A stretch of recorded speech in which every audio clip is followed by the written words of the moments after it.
Oh my goodness. Look at these lovely people. Hi. Oh, thank you there, Benji. Thank you. Thank you.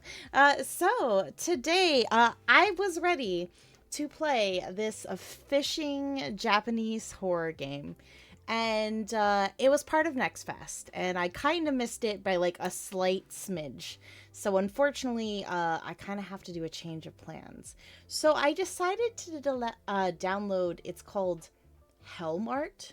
It's a demo, and yes, exactly. I like to support indie as well as AAA titles. It just depends on if that game catches my interest.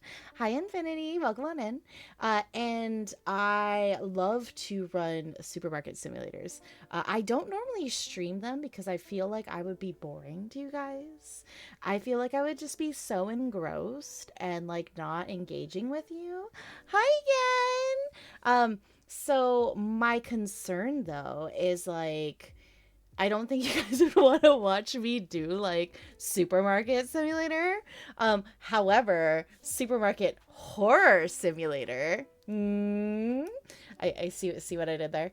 So I think we're going to give that a shot. Now, it's a little bit different than what I would like to do. There's a collaboration I want to do with Jammers and Casual, and it's called Shift at Midnight, which maybe you guys have heard of it. Lizard! What is it doing in my chat? Oh, that's so sweet of you. Thank you very much for the follow, baby dragon. You're very sweet. But yes, so what we're going to do is I'm going to shift gears because I'm not about like canceling, etc. My void claimed me yesterday and I wasn't able to do creepypasta. So we're going to give maybe like 1 to 2 hours of this game, see where we are, and then I shall read you guys. I think it's like the 7 most terrifying creepypastas.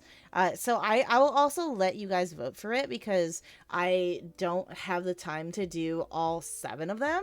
But I'll tell you guys now what our options are, and then we'll kind of change pace. And it'll probably be like the last hour, I think we'll switch back over. So we have Jeff the Killer, Russian Sleep Experiment, Sonic.exe, Squidward, Sewer Slide.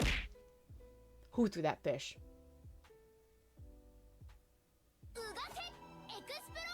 It's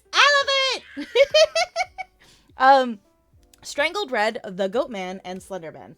Those are all the ones that you guys can select from. I saw that. I'm gonna smack some people. But yeah, so we're gonna move over to Helmart. I'm gonna set it up in the background while I chat with you guys. And then we'll kind of go from there. So I think that'll be good. I am a little terrified on what that's gonna look like, so just bear with me. I've heard that it is so crazy.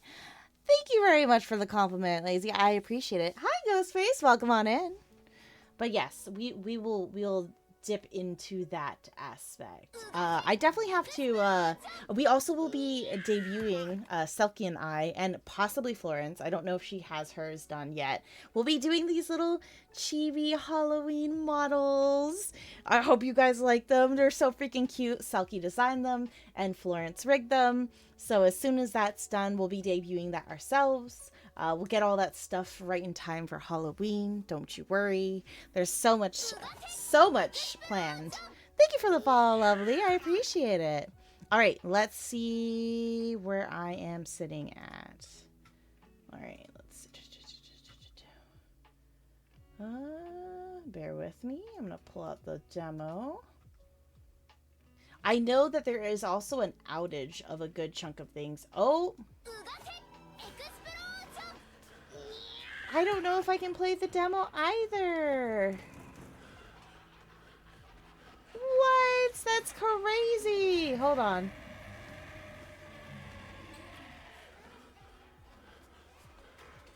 Okay, I'm reading.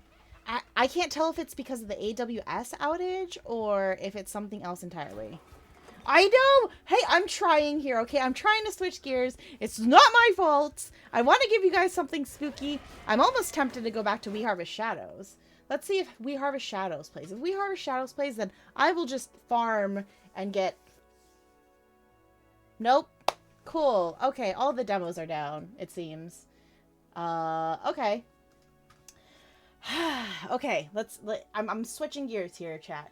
I want to give you guys something spooky, but I feel like I might not be able to do that. Let's see. What about Shift at Midnight? Would that launch? Nope. It says it's trying, but it's not actually doing it. Now the question is, okay. That's so frustrating, chat. You have basically the same amount of followers as me? Oh. Well, thank you. Thank you for the follow, lovelies. I appreciate it. We're trying to figure out what's going on, especially with the AWS outage. So I might have to shift gears. We might go to something a little bit more calming. I don't have the full like rank, but I think it was like AWS on the. It was either the east or the west coast went down, so a good chunk of things just immediately like followed suit. So some games are not playing and launching properly, especially if they rely on like the online capability as well as others. So maybe that's also one of the reasons the demos are down. Not really sure yet. Okay. All right. Well, maybe we just read some creepypasta. Well, why don't we start with creepypasta and then we'll move away from that. All right. So how do you guys want me to do this? Would you guys like me to just read the creepypasta out loud? Or would you guys like me to put the things that I'm reading in the background so that you guys can read along with me? What do you guys have a preference? Thank you very much for the follow, lovelies. It is the Amazon web service. Oh my goodness, Benji. Jesus.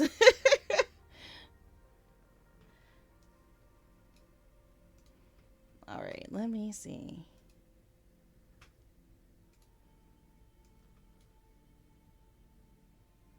I'm taking your cat. No, you can't borrow the Void Kitten. You can't borrow it yet. You have not earned the right to it. Some people can. They like to redeem the points on the purple app to borrow the Void Kitten. So let's figure out which ones you guys would like. But yes, my kitty is adorable. Your kitty is so cute. The perfect Void Kitten.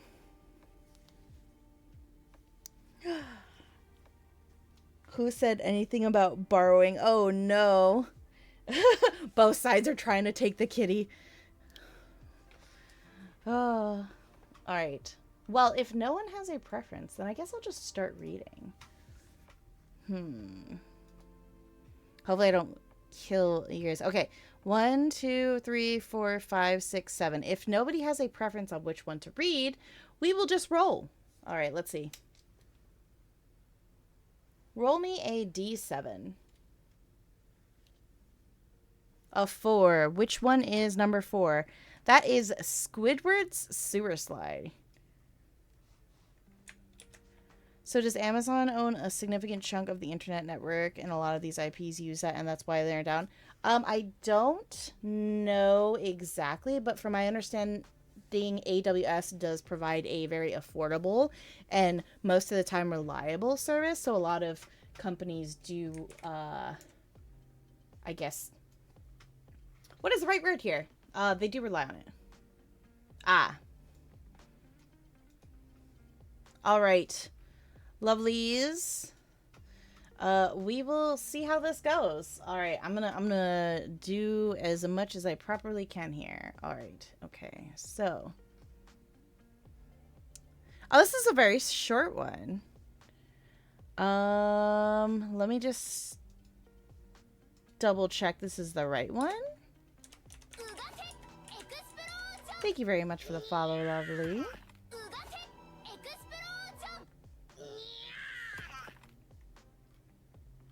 Ooh, I don't know if we can technically do that one because I think it breaches TOS. Maybe? Not sure. So let's go to another one. Let's do the basic one. We'll do... I think the Russian sleep experiment was like the easiest one here. All right. Okay. Hello, lovely. Welcome on in. I will do my best. Forgive me for any mispronunciations. I am a stickler for it, but I do like to do this. Oh, that's a good one. Does it break TOS? Because it sounds like it does. It talks about unaliving, so I don't know how that's gonna go. All right, let's see if I can. I don't know if I have like non-copyright creepy music. Bear with me, chat. Let's see if we can get copyright friendly spooky.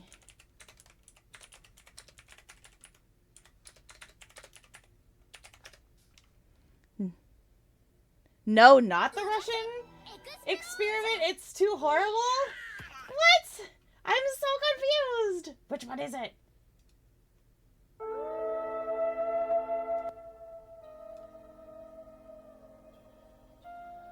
Alright, I think I have it here. I also have it on Spotify. So let me get it on Spotify real quick. Alright, let me see. That song that never ends. Oh, jeez, I remember that one. Alright, let's see. Halloween, copyright. Free lo-fi. Have it play in the background. I just had it, and then it disappeared, and then it went away. Why does it do this to me, chat? All right, let's see. Control H.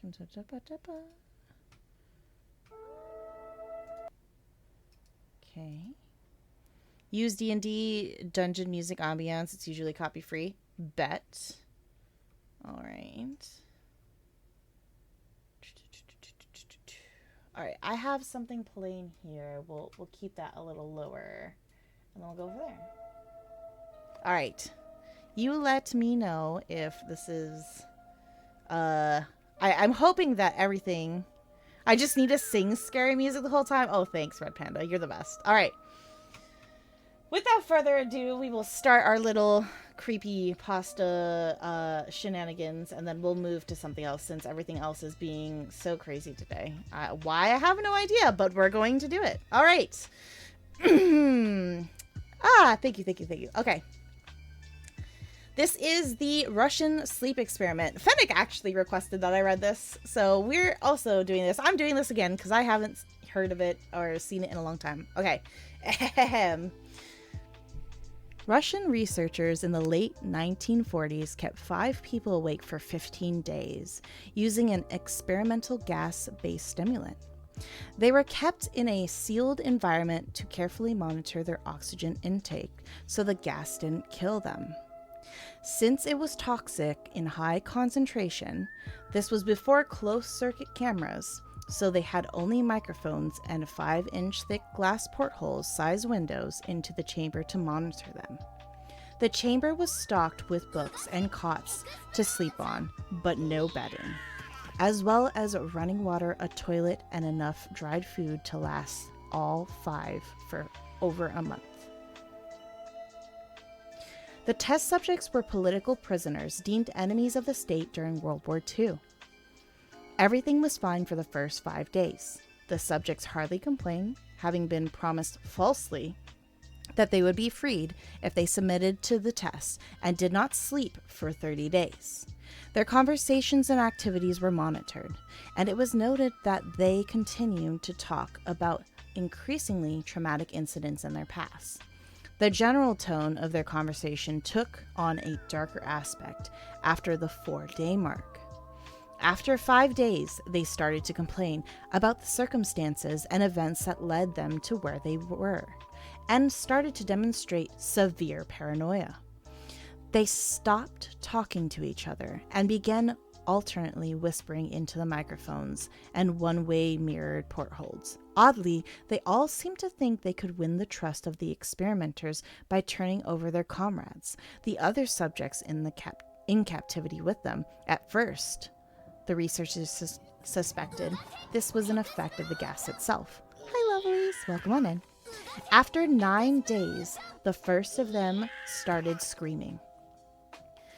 He ran the length of the chamber repeatedly, yelling at the top of his lungs for 3 hours straight, at which point he continued attempting to scream, but was only able to produce occasional squeaks. The researchers postulated that he had physically torn his vocal cords. The most surprising thing about this behavior was how the other captives reacted to it, or rather, didn't react to it. They continued whispering into the microphones until the second of the captives started to scream. The two non-screaming captives took the books apart, smeared pages after pages with their own feces, and pasted them calmly over the glass portholes. The screaming promptly stopped. So did the whispering into the microphones. After 3 more days passed, the researchers checked the microphones hourly to make sure they were working, since they thought it impossible that no sound could be occurring with 5 people inside. The oxygen consumption in the chamber indicated that all 5 must still be alive. In fact, it was the amount of oxygen 5 people would consume at a very heavy level of strenuous exercise. Thank you for the fish, casual. On the morning... Oh, let me make sure that this is here. Turn it down a little bit more. Okay. Had it here. Okay. On the morning of the 14th day, the researcher did something they said they would not do to get a reaction from the captives. They used the intercom inside the chamber, hoping to provoke any response from the people. They were afraid they were either dead or vegetables. They announced, "We are opening the chamber to test the microphones. Step away from the door and lie flat on the floor or you will be shot. Compliance will earn one of you your immediate freedom." To their surprise, they heard a calm voice respond in a single phrase, "We no longer want to be freed." Debate broke out among the researchers and the military forces funding the research. Unable to provoke any more response using the intercom, it was finally decided to open the chamber at midnight on the 15th day. The chamber was flushed of the stimulant gas and filled with fresh air, and immediately voices from the microphone began to object.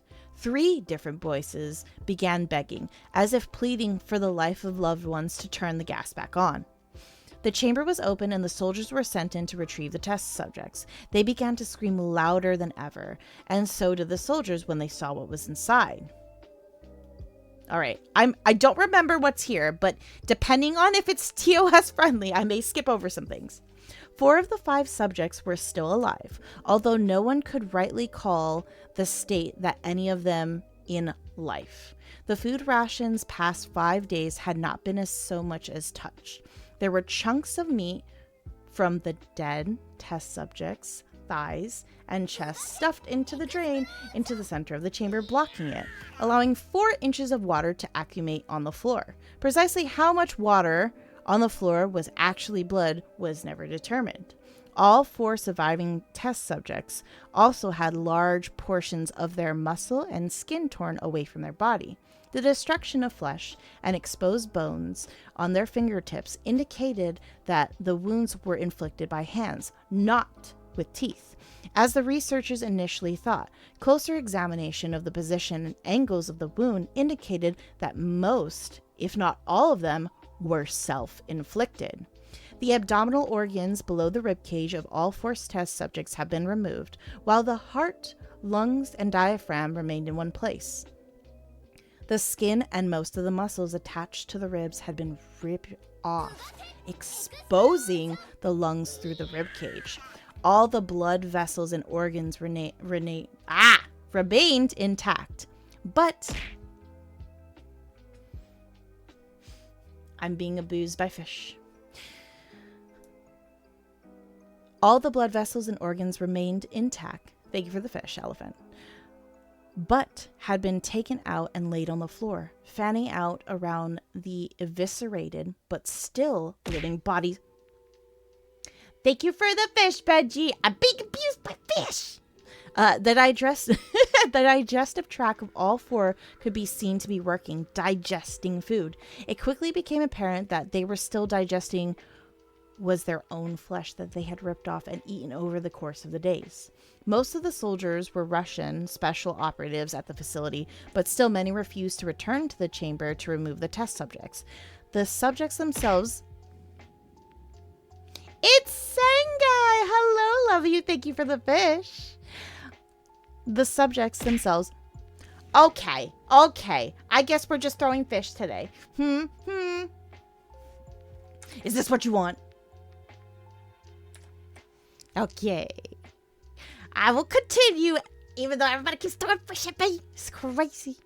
The subjects themselves continued to scream to be left in the chamber and begged and demanded that the gas be turned back on, lest they fall asleep.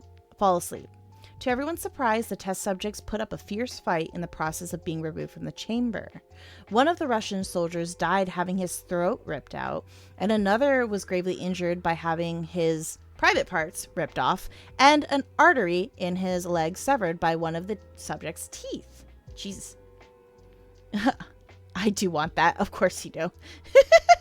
Another 5 of the soldiers lost their lives, if you count the ones that committed unaliving in the following weeks after the incidents.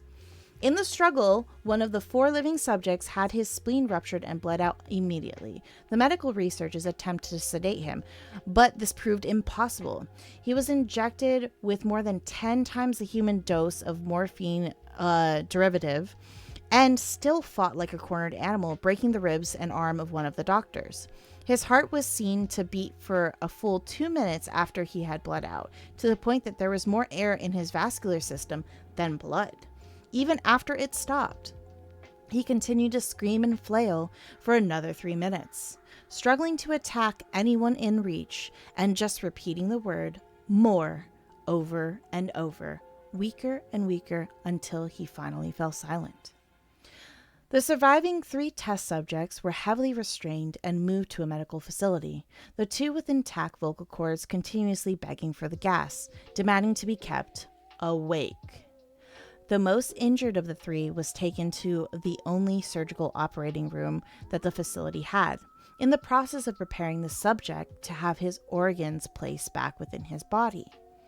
It was found that he was effectively immune to the sedative that they had given him to prepare him for the surgery. He fought furiously against his restraint, and when the anesthetic gas was brought out to put him under, he managed to tear most of the way through a 4-inch wide leather strap on one wrist.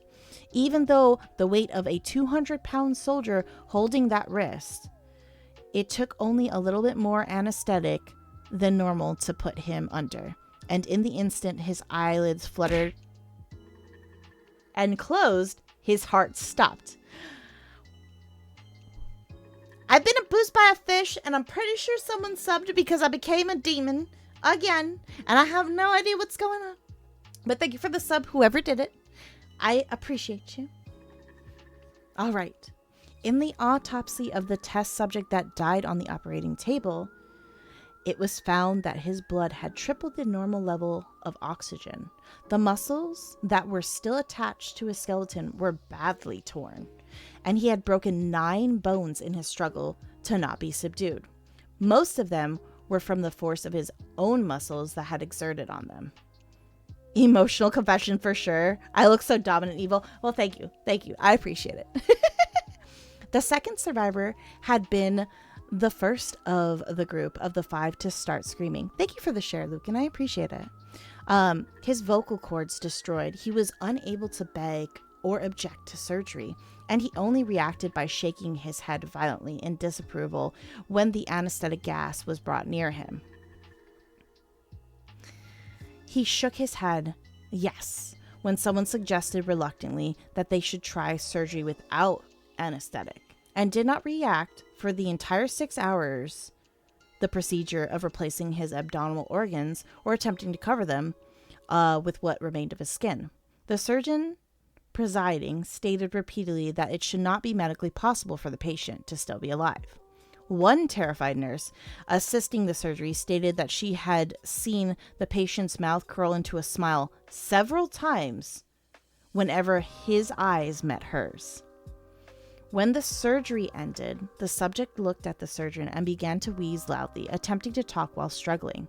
Assuming this must be something of drastic importance, the surgeon had a pen and pad fetched to the patient, could write his message. It was simple. Keep cutting. The other 2 test subjects were given the same surgery, both without anesthetic as well, although they had not been injected with a paralytic for the duration of the operation. The surgeon found it impossible to perform the operation while the patients laughed continuously. One paralyzed, the subject could only follow the attending researchers with their eyes. The paralytic cleared their system, thank you for the follow, lovely, in an abnormally short period of time. And then they were soon trying to escape their bonds. The moment they could speak, they were again asking for the stimulant gas. Sounds like he needs holy water. Yes. The researcher tried asking why they had injured themselves, why they had ripped out their own guts, and why they wanted to be given the gas again. Only one response was given: I must remain awake. All 3 subjects' restraints were reinforced and they were placed back into the chamber, awaiting determination as to what should be done with them. The researchers, facing the wrath of the military benefactors for failing the stated goals of their project, continued euthanizing the surviving subjects. Considered euthanizing the surviving subjects. The commander officer, an ex-KGB, instead saw potential and wanted to see what would happen if they were to put back on the gas. The researchers strongly objected, but were overruled. In preparation for being sealed in the chamber again, the subjects were connected to an EEG monitor and had their restraints padded for long-term confinement. To everyone's surprise, all 3 stopped struggling the moment it was let slip that they were going back on the gas. It was obvious that at this point, all 3 were putting up a great struggle to stay awake. Thank you for the follow, lovely. One of the subjects that could speak was humming loudly and continuously. The mute subject was straining his legs against the leather bonds with all his might, first left, then right, then left again, for something to focus on. The remaining subject was holding his head off his pillow and blinking rapidly. Having been the first to be wired to the EEG machine, most of the researchers were monitoring his brain waves in surprise. They were normal most of the time, but sometimes flatlined inexplicably. It looked as if he were repeating suffering brain death before returning to normal. As they focused on the paper scrolling out of the brainwave monitor, only one nurse saw the man's eyes slip shut at the same moment his head hit the pillow. His brainwaves immediately changed of that of a deep sleep, then flatlined for the last time as his heart simultaneously stopped. The only remaining subject that could speak started screaming to be sealed in now. His brainwaves showed the same flat lines as one of the subjects who had just died from falling asleep. The commander gave the order to seal the chamber with both subjects inside, as well as 3 researchers. One of the named 3 immediately drew his gun and shot the commander point blank between the eyes, then turned the gas on the mute subject and unalived himself. He pointed his gun at the remaining subject, still restrained to the bed in the remaining. You said, do I do SCPs as well? I normally don't read, honestly, for chat. This is my first time doing it, but if it's something that you guys would like me to do on a regular basis, I can try. But if you have suggestions, feel free to... Thank you. I appreciate it.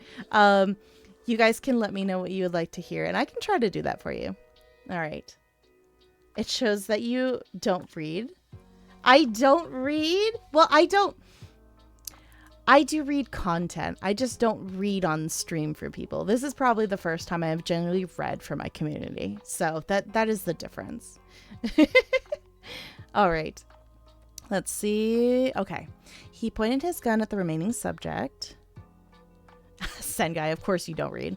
Still restrained to a bed as the remaining members of the medical and research team fled the room. I won't be locked in here with these things. Not with you, he screamed at the man strapped to the table. What are you? He demanded. I must know. The subject smiled. Have you forgotten so easily? The subject asks. We are you. We are the madness that lurks within you all, begging to be free at the moment in your deepest animal mind. We are what you hide from in your beds every night. We are what you sedate into the silence and paralysis when you go to nocturnal haven where we cannot tread. The researcher paused, then aimed at the subject's heart and fired. The EEG flatlined and the subject weakly choked out. So nearly free. All right. That is your first creepypasta. No worries. I should do SCP-096 if I want another creepy read. Okay, I will definitely write that down. All right, let's see what we have next. I've definitely read this one, but I haven't read other ones. I am kind of curious about Jeff the Killer. Can you do the one that's based on a true event? You'll have to tell me which one that is, Benji, because I don't know. I'm not familiar with these, and nor have I listened to them or read them personally. This is like the only one I've ever read. All right. I do kind of want to read this one, so we'll do this. We're going to do Jeff the Killer next. And then if you want to give me the one that you are looking at, Benji, I will let you know. And then I also have taken from Nikki the one that they would like me to read in the future. So I'll write that down for a future. All right. And if you guys need me to adjust anything, let me know. All right, let me see. And then I think on... Let's see. This is chat right here. I will add a source for the lovely beings over there before I start the second one.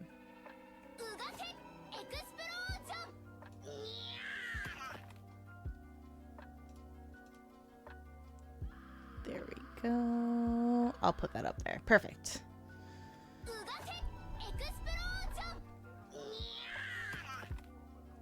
Thank you very much for the follow, lovelies.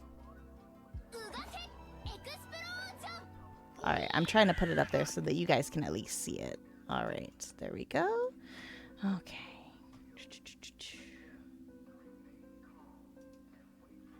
Alright, Jeff the Killer. Here we go.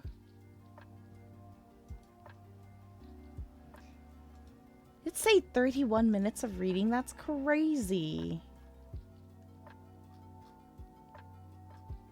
Estimated reading time is 23 minutes. Okay.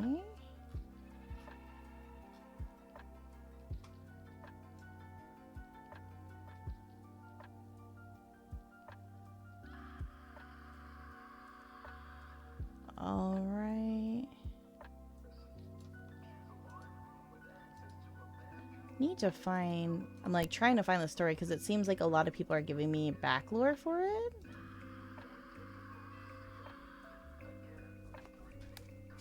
Oh, I'm getting a knock IRL. Give me 1 second. That's perfect timing.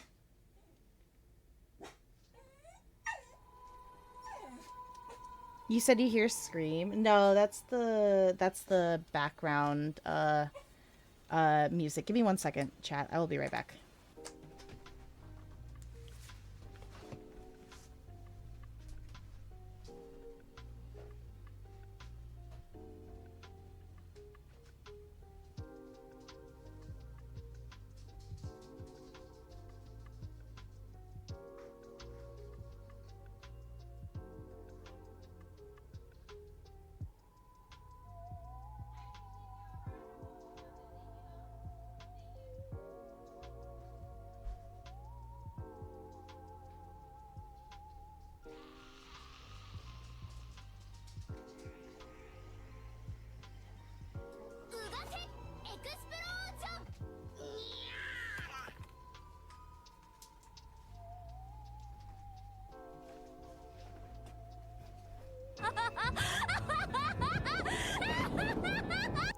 Hi, Denji. Oh, thank you, Red Panda. I appreciate it. All right, let me put that back. All right. So it's called Ted the Caver. Okay, I will do that next. All right, let me get that Jeff the Killer one out for you guys. Okay, let me take a sip of water and we'll begin.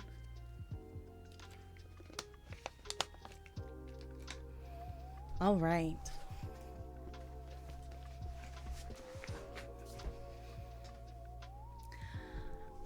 Ah, very nice, Denji. Well, do I have a little dog? I have a service Shiba Inu.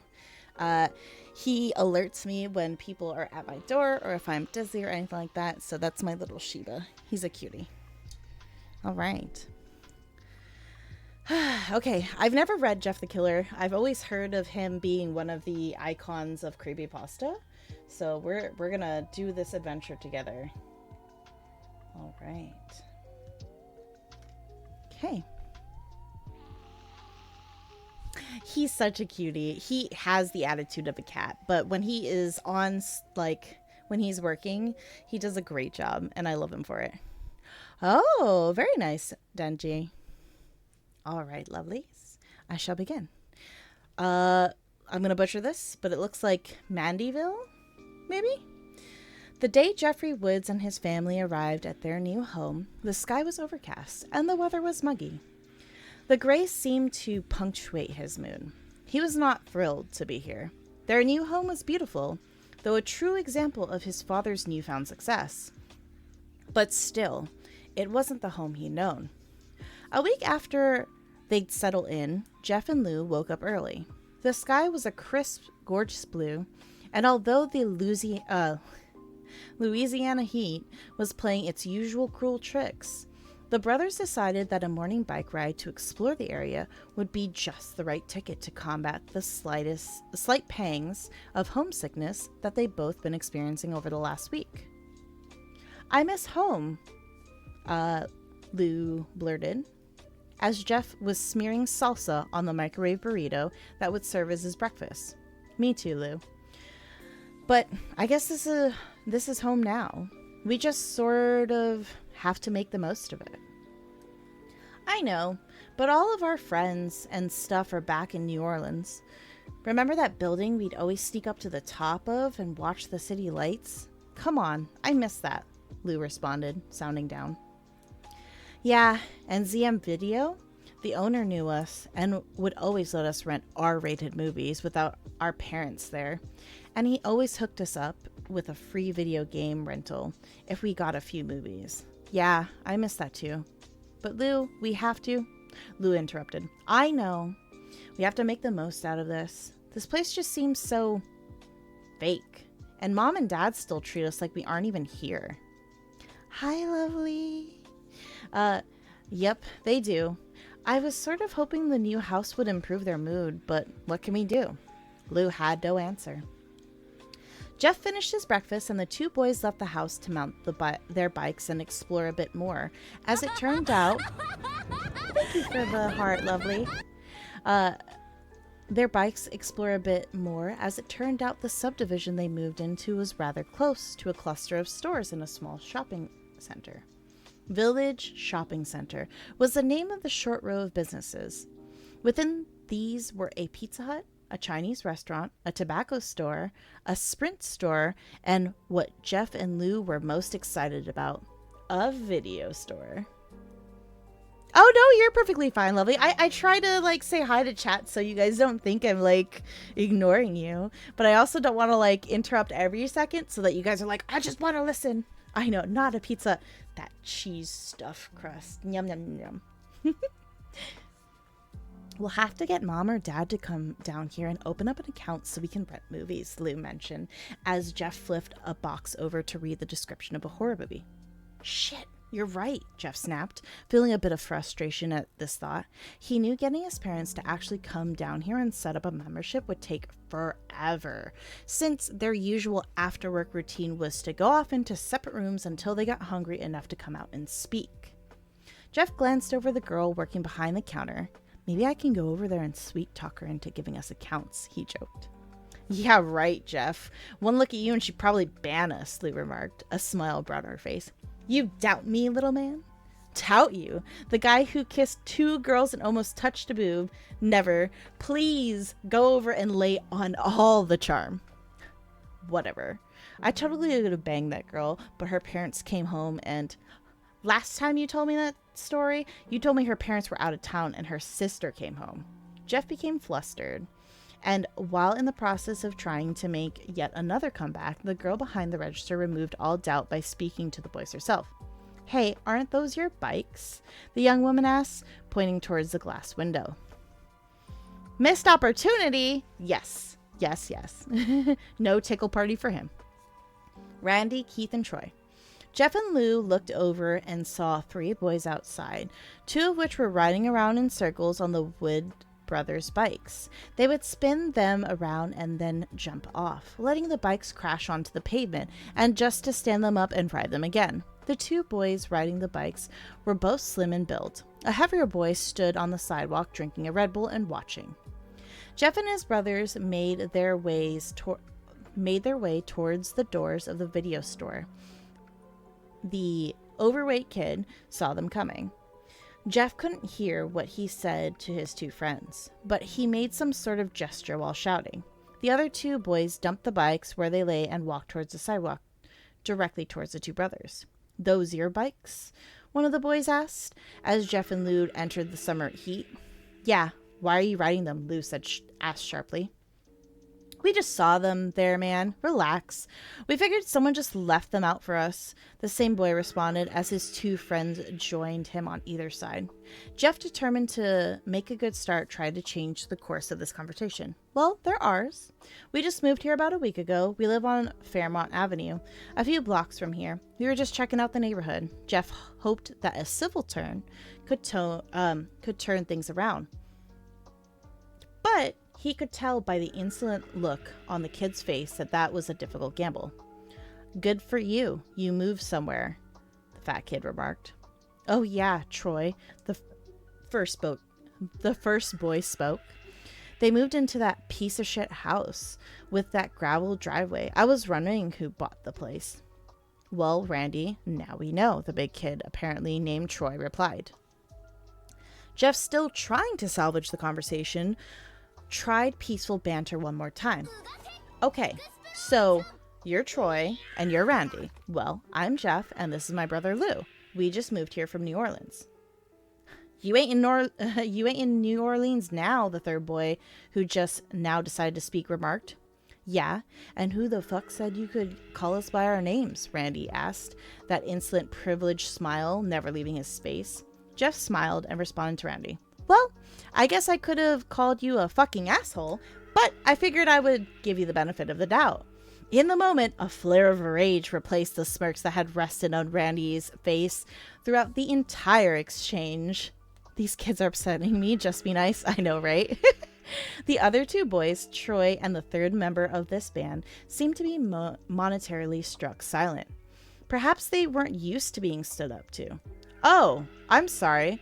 Was the language too adult for you? Jeff asked. And you, quiet boy. We know this isn't New Orleans, Jeff stated to the slim kid that he reminded of his geographical location. Because if this was New Orleans, you 3 would already have gotten your asses kicked for touching someone else's shit. The slim kid looked back and forth at his 2 friends. However, Randy, clearly the leader, seemed to know what to say. Keith, you gotta let this little bitch talk to you like that? Jeff knew this part, though he wanted quite badly to sock Randy and his pals around. A real concern suddenly invaded his mind. If he and Lou got into a fight on their first week in this new neighborhood, their parents would freak. He could practically hear it now. And while things had been far from perfect in their homes, even after the move, there was a peace that had fallen over the family.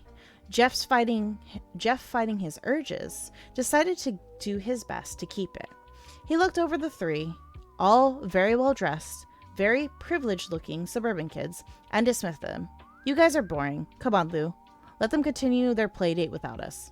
Lou laughed at that and followed behind his brothers towards the bike. However, Randy and his little gang of would-be toughs would have none of that. Thank you for the follow, lovely. They moved to the block, Jeff and his brothers once again. Where you going, pussy? Randy asked, shoving Jeff. Jeff could feel that shove had no real conviction. Randy was trying to figure him out, seeing where his buttons were. He'd push harder eventually, but Jeff swallowed the slowly building anger within him once more. Thank you, I appreciate it. Lou took a bit more exception to the shove. We're going to your mom's house. Me and my brother saved up a couple of dollars from doing chores, and we heard she doesn't charge much. As the word left Lou's mouth, Randy appeared to only register a small portion of it all. Randy Hayden had grown up in Mandeville. His father was a partner at a local firm that made a lot of money, and something else that Jeff would soon come to learn. Randy and his friends, while the same age as Jeff, had grown up in very different circumstances. They were used to being listened to. They were used to being feared. In fact, Randy, the target of the insult, just stood there. It was actually Troy, the fat kid, who stepped forward, fist balled, eyes squinted in anger. "Who are you talking to?" Troy shouted, and took a wild swing at Lou. Lou, who was in better shape and had sparred with Jeff a time or two during his spent boxing, was able to avoid the punch, but just barely. Had that been all, it may have once ended there. Troy was clearly taken by surprise at Lou's speed and didn't actually attempt another punch. However, these were bullies, kids that ran in a pack for a reason. The skinny one, Keith, stepped around and threw a punch that connected with the left sides of Lou's face. Jeff had seen enough. He'd been shocked at how quickly this evolved into blows, enough though he'd expected it from almost the start.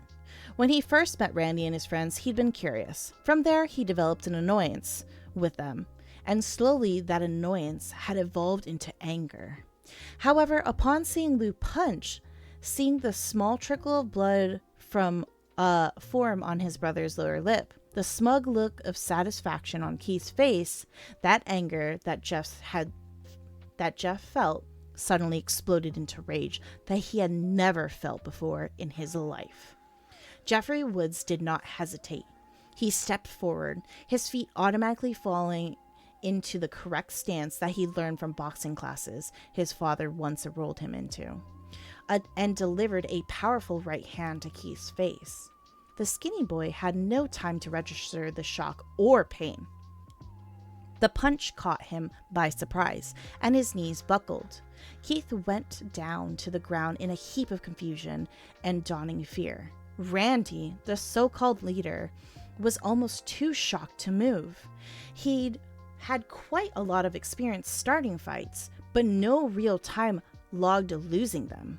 He'd never felt control of a situation slip. He was used to being in charge. So now, seeing one of his friends go down so quickly and easily left him in a state of shock that he had no idea how to address. Troy, on the other hand, seemed to have a plan. Throw another punch. He moved towards Jeff, deceptively faster than his weight would seem to allow, and threw two equally fast punches. Jeff, however, had no problem sidestepping both attempts. Troy, seeming lost for words, dropped his arm, as if to say, "Gee, what do I do now?" Jeff had the answer. He moved in, throwing 3 hooks to Troy's stomach. The hefty kid's eyes went as wide as pie pans, a fitting apology, Jeff thought. He staggered back, clutching his throbbing stomach. Jeff wasted no time and stepped in once more, connecting a sharp punch to the big kid's jaw, causing Troy to promptly fall on his ass. Jeff was reminded of King Hippo from the Punch-Out game he used to play. He couldn't help but smile. Jeff now turned his focus on Randy. He advanced on the boy, feeling something new forming inside of him. He still felt the anger, the rage, actually, at the antics of these 3 assholes. They had the nerve to mess with their bikes. The nerve to insult 2 kids they never met before. And of course, the ultimate offense, touching his brother. However, mixed in with this rage also was a sweet, enjoyable pleasure. Not only was he kicking their asses, but he was loving every second of it. It was as though the joy of showing them up was perfectly blending with the rage that he felt towards them.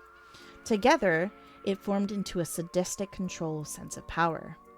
That was until Lou stepped in front of him Jeff, stop. That's enough. Why stop now, Lou? They wanted this, Jeff replied in a flat voice that Lou had never heard coming from his brother's mouth. She's calling the cops. Look, Lou shouted again. This time, Jeff came back to reality long enough to listen. He glanced over at the video store clerk and saw her on the phone, talking frantically and pointing towards the parking lot. Suddenly, Jeff's strange sadistic haze collapsed, and he regained his former self. Thank you for the follow, lovely. Fuck, let's go, he stated. He and Lou mounted their bikes and rode towards the parking lot exit. Yeah, you better fucking run, Randy called out behind them. Thank you for the heart, lovely. Jeff and Lou paid no mind and pedaled away. A few blocks down the street, they dismounted their bikes and began to walk them. At first, neither brother spoke, then Lou broke the silence. Jeff, thank you for standing up for me back there. Yeah, those guys were pieces of shit. They had it coming, Jeff replied, looking down at the street as they walked. What? What happened? I've never seen you like that before. Just defending myself, Lou. What was I supposed to do? Let them beat you up? I bet they go to our school. I bet we'll see them there and that they won't forget this. Who cares? We didn't ask to move here. We didn't ask for any of this. Mom and Dad just wanted a bigger house in a nicer neighborhood, and we were along for the ride, whether we liked it or not. Think I give a shit what these rich asshole kids think of us, Jeff stated, and went back to looking at his feet. Will we get in trouble? Lou asked. For what? Defending ourselves? Yeah, I guess you're right. They did start it, Lou answered. To the brothers, the matter was closed. However, things were far from over. Corruption in action. They found the trouble words. Let me take a moment to drink a little bit of water as we go into the next segment. Hi, Dylan. Welcome on in. They found that the trouble they believed they escaped was in fact waiting for them at their front doors. Jeff and Lou saw the police cars well before they arrived at their driveway. 2 cop cars, both parked in front of their houses. The boys felt their stomach drop. They well knew why the police were there.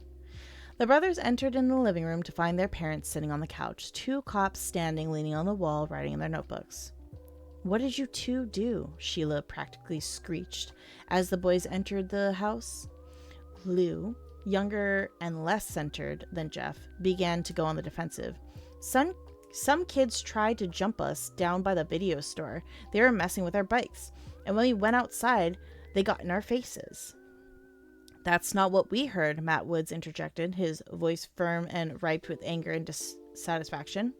No, Dad, that's what happened, Jeff began to explain. We were down at Friendly Video, looking around the store, when these 3 kids started riding on our bikes. All we did was walk outside, and the kids started talking trash to us, trying to provoke a fight. When we tried to leave, one of them punched Lou. Finally, one of the 2 cops spoke. His name tag read Williamson. Boys, we have some serious complaints. Understood.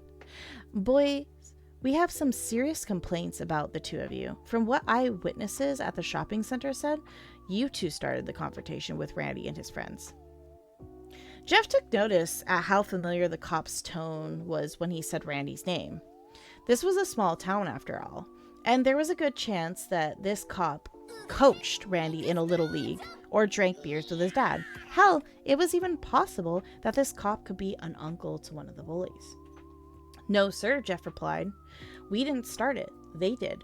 We just wanted our bikes and to leave. They blocked us. Williamson continued, as though he had heard nothing Jeff said. Several witnesses, including the video store clerk, said that you swung first. They say the boys were riding your bikes, but let me ask you this. Did you chain them to anything, or did you just leave them outside the door? Thank you very much for the follow, lovely.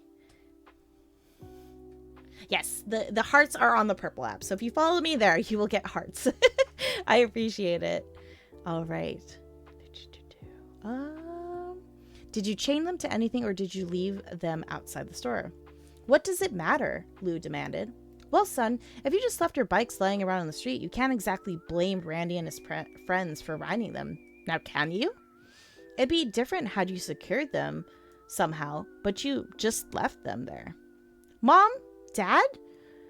You're not buying this crap, are you? You know me and Lou don't start fights. When have we ever? These three punks mess with us, and if you can't tell these cops are taking their sides, then you need to open your eyes. Jeff knew he was skating on thin ice, but that rage, it demanded some sort of satisfaction. Thank you for the follow, Kyle. Jeffrey, do not speak about these officers in that tone, and do not speak to us that way either. It's pretty obvious that you two aren't happy here, that you miss your old home, but starting fights in the street isn't going to change anything. Jeff's mother snapped. Jeff's mother snapped back. Oop, give me a second. All right. Listen, boys, you're lucky none of the parents want to press charges. This will be reported as a simple scuffle between teenagers, but be advised, you're both on notice. This is a quiet town, not like New Orleans.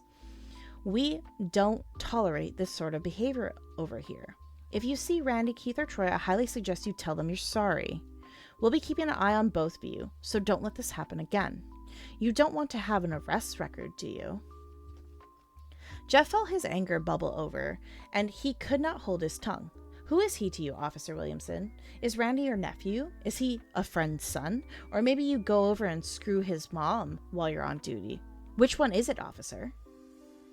That's it. Both of you, go to your rooms. Matt Woods apparently found that he wasn't a mute after all, as he ordered his sons out. Jeff and Lou walked upstairs. However, they refused to hang their heads in shame or feel any regret. Neither of their parents spoke to them for the rest of the day. Jeff and Lou stayed upstairs, venting their shared frustrations to each other. They'd been screwed over. Even at their young ages, they knew that. They took some solace in the fact that they at least hadn't been arrested or cited, but still, they saw what was really going on here. That cop, he was protecting Randy, Jeff whispered to his young brother. No shit, his brother replied. We have to watch ourselves and take care of each other. You saw it down there. Even our parents didn't stand up for us. Yeah, what the hell was up with that? Lou asked. Their fucking image. That's what's up with it. All they care about is fitting in here. They want to make sure that they blend in with the rest of the Stepford families. No more fighting. If we see Randy or his two fuckhead friends again, we just walk away, okay? But Jeff, you can kick the shit out of them. Why would we walk away? Lou asked. Because I can't kick the shit out of cops, Lou. I can't kick the shit out of mom and dad. And that's what would get us. Fucking Randy and his pals are protected there. You and me, we're not. So if we see them, just avoid them, okay? Please. Lou nodded. I feel like a little bitch, though. I owe Keith for hitting me. No, you don't. I paid him back for that. And his fat friend, too. I hope they just leave us alone now, Jeff sighed. All right. Our next part, absent compassion. How old are these kids with all this social intelligence? I have no idea. This is the first time I'm reading it. I don't know the backstory. I think there's some breakdown in like Google and like the wiki fandom, but I'm guessing like they're probably like early teens. All right. We're like only halfway through this story. This is crazy. Still, that's crazy for that age. I agree, Nikki. All right. Jeff and Lou didn't hear from their parents for the rest of the day. They remained in their rooms late into the night, finally coming down to eat after they were sure their folks had gone to bed. Lou said that he felt relieved about that, but Jeff had a sinking feeling that the worst was yet to come. He was correct. The next morning, when the two brothers came down the stairs together to eat breakfast, their parents were already sitting at the dining room table, staring at the boys, approving of nothing they saw. Sit down, Matt stated flatly. What's going on? Lou asked. Sit down, Matt stated again, anger dancing on his words. The boys complied without further question. Matt Woods began his... I don't know what that is. diatribe? We're going to say monologue. We're going to substitute monologue. His monologue. Whatever that was yesterday, beating up some kids for touching your bike, mouthing off at the police, disrespecting both me and your mother, that stops today. We didn't beat anyone up for touching our bikes, Jeff blurted. Shut up, Jeff. This is a one-way conversation, his father barked. That kid, Randy Hayden, his father is a partner at my firm. Did you know that? Did you ever think about that when you were assaulting him over your godforsaken bike? You just didn't think, did you, Jeff? Sheila added. How could I have known that? Matt continued. Well, I spent the entire morning talking to his father on the phone. His dad is willing to let it all go. But shit, son. I have to deal with this at work now. Do you have any idea how much damage this could have done to me? To our family? Jeff felt that rage coming back and fought with all his might to keep it stifled. Instead, he once more tried to appeal to the two adults' parental side. Mom, look at Lou's face. They split his lip. Can't you see it? It's still swollen. Lou turned his head to better showcase the energy. My God, Jeff. So some kid play a little rough with your brother? Is that any reason to fight them? I wanted to make friends with some of the other families in the neighborhood, but thanks to you, I just don't know. No sooner could Jeff or his brother construct a proper defense than their father began speaking again. Your mother and I have talked this through. Since there are only a couple weeks of summer vacation left, we've decided that Lou should spend the rest of the season at Aunt Marcy's place. We've already spoken to her, and she is willing to let him come out there and stay. Both Jeff and Lou were floored by the decision. They began to protest at the same time, but then saw the look on their parents' faces. The decision was made. Why can't we both just go then? Jeff asked as a last-ditch effort to at least get away from his parents. Marcy doesn't want both of you there. She says you two are too rambunctious, and frankly, we agree, Sheila answered. And so it was. Lou was shuttled off to his aunt's place in Abada Springs, Louisiana. Somewhere even smaller, duller than Mandyville. If one can believe that Jeff watched his brother leave, then walked. If one can believe that. Jeff watched his brother leave, then walk back to his bedroom. He felt that rage. However, it began to feel almost pleasant to him. He couldn't explain it. He was furious at the turn of events. His parents had turned their backs on their own children. However, through it all, these new feelings he was experiencing weren't all that terrible. This anger, for example, he could almost taste it. It felt like thick, sweet syrup stirring around in him. Of course, he knew the extra ingredient that would complete the flavor. The satisfying joy he felt when he had Randy and his friends on the ropes on the day prior. That mixed perfectly with the anger to create some intoxicating product that Jeff almost craved now. He fell asleep lying on his bed thinking about that syrup, that thick, viscous feeling that seemed to work its way into the very fabric of his soul. He wanted it, yet he knew it was destructive, and that nothing good could come from sampling it again. Several days passed, and tensions were high between Jeff and his parents. Without Lou around, there was nothing for him to do except sit in his room and play video games. He went outside but didn't venture far from home. He knew if Randy and his goons showed up again, it would likely result in another fight.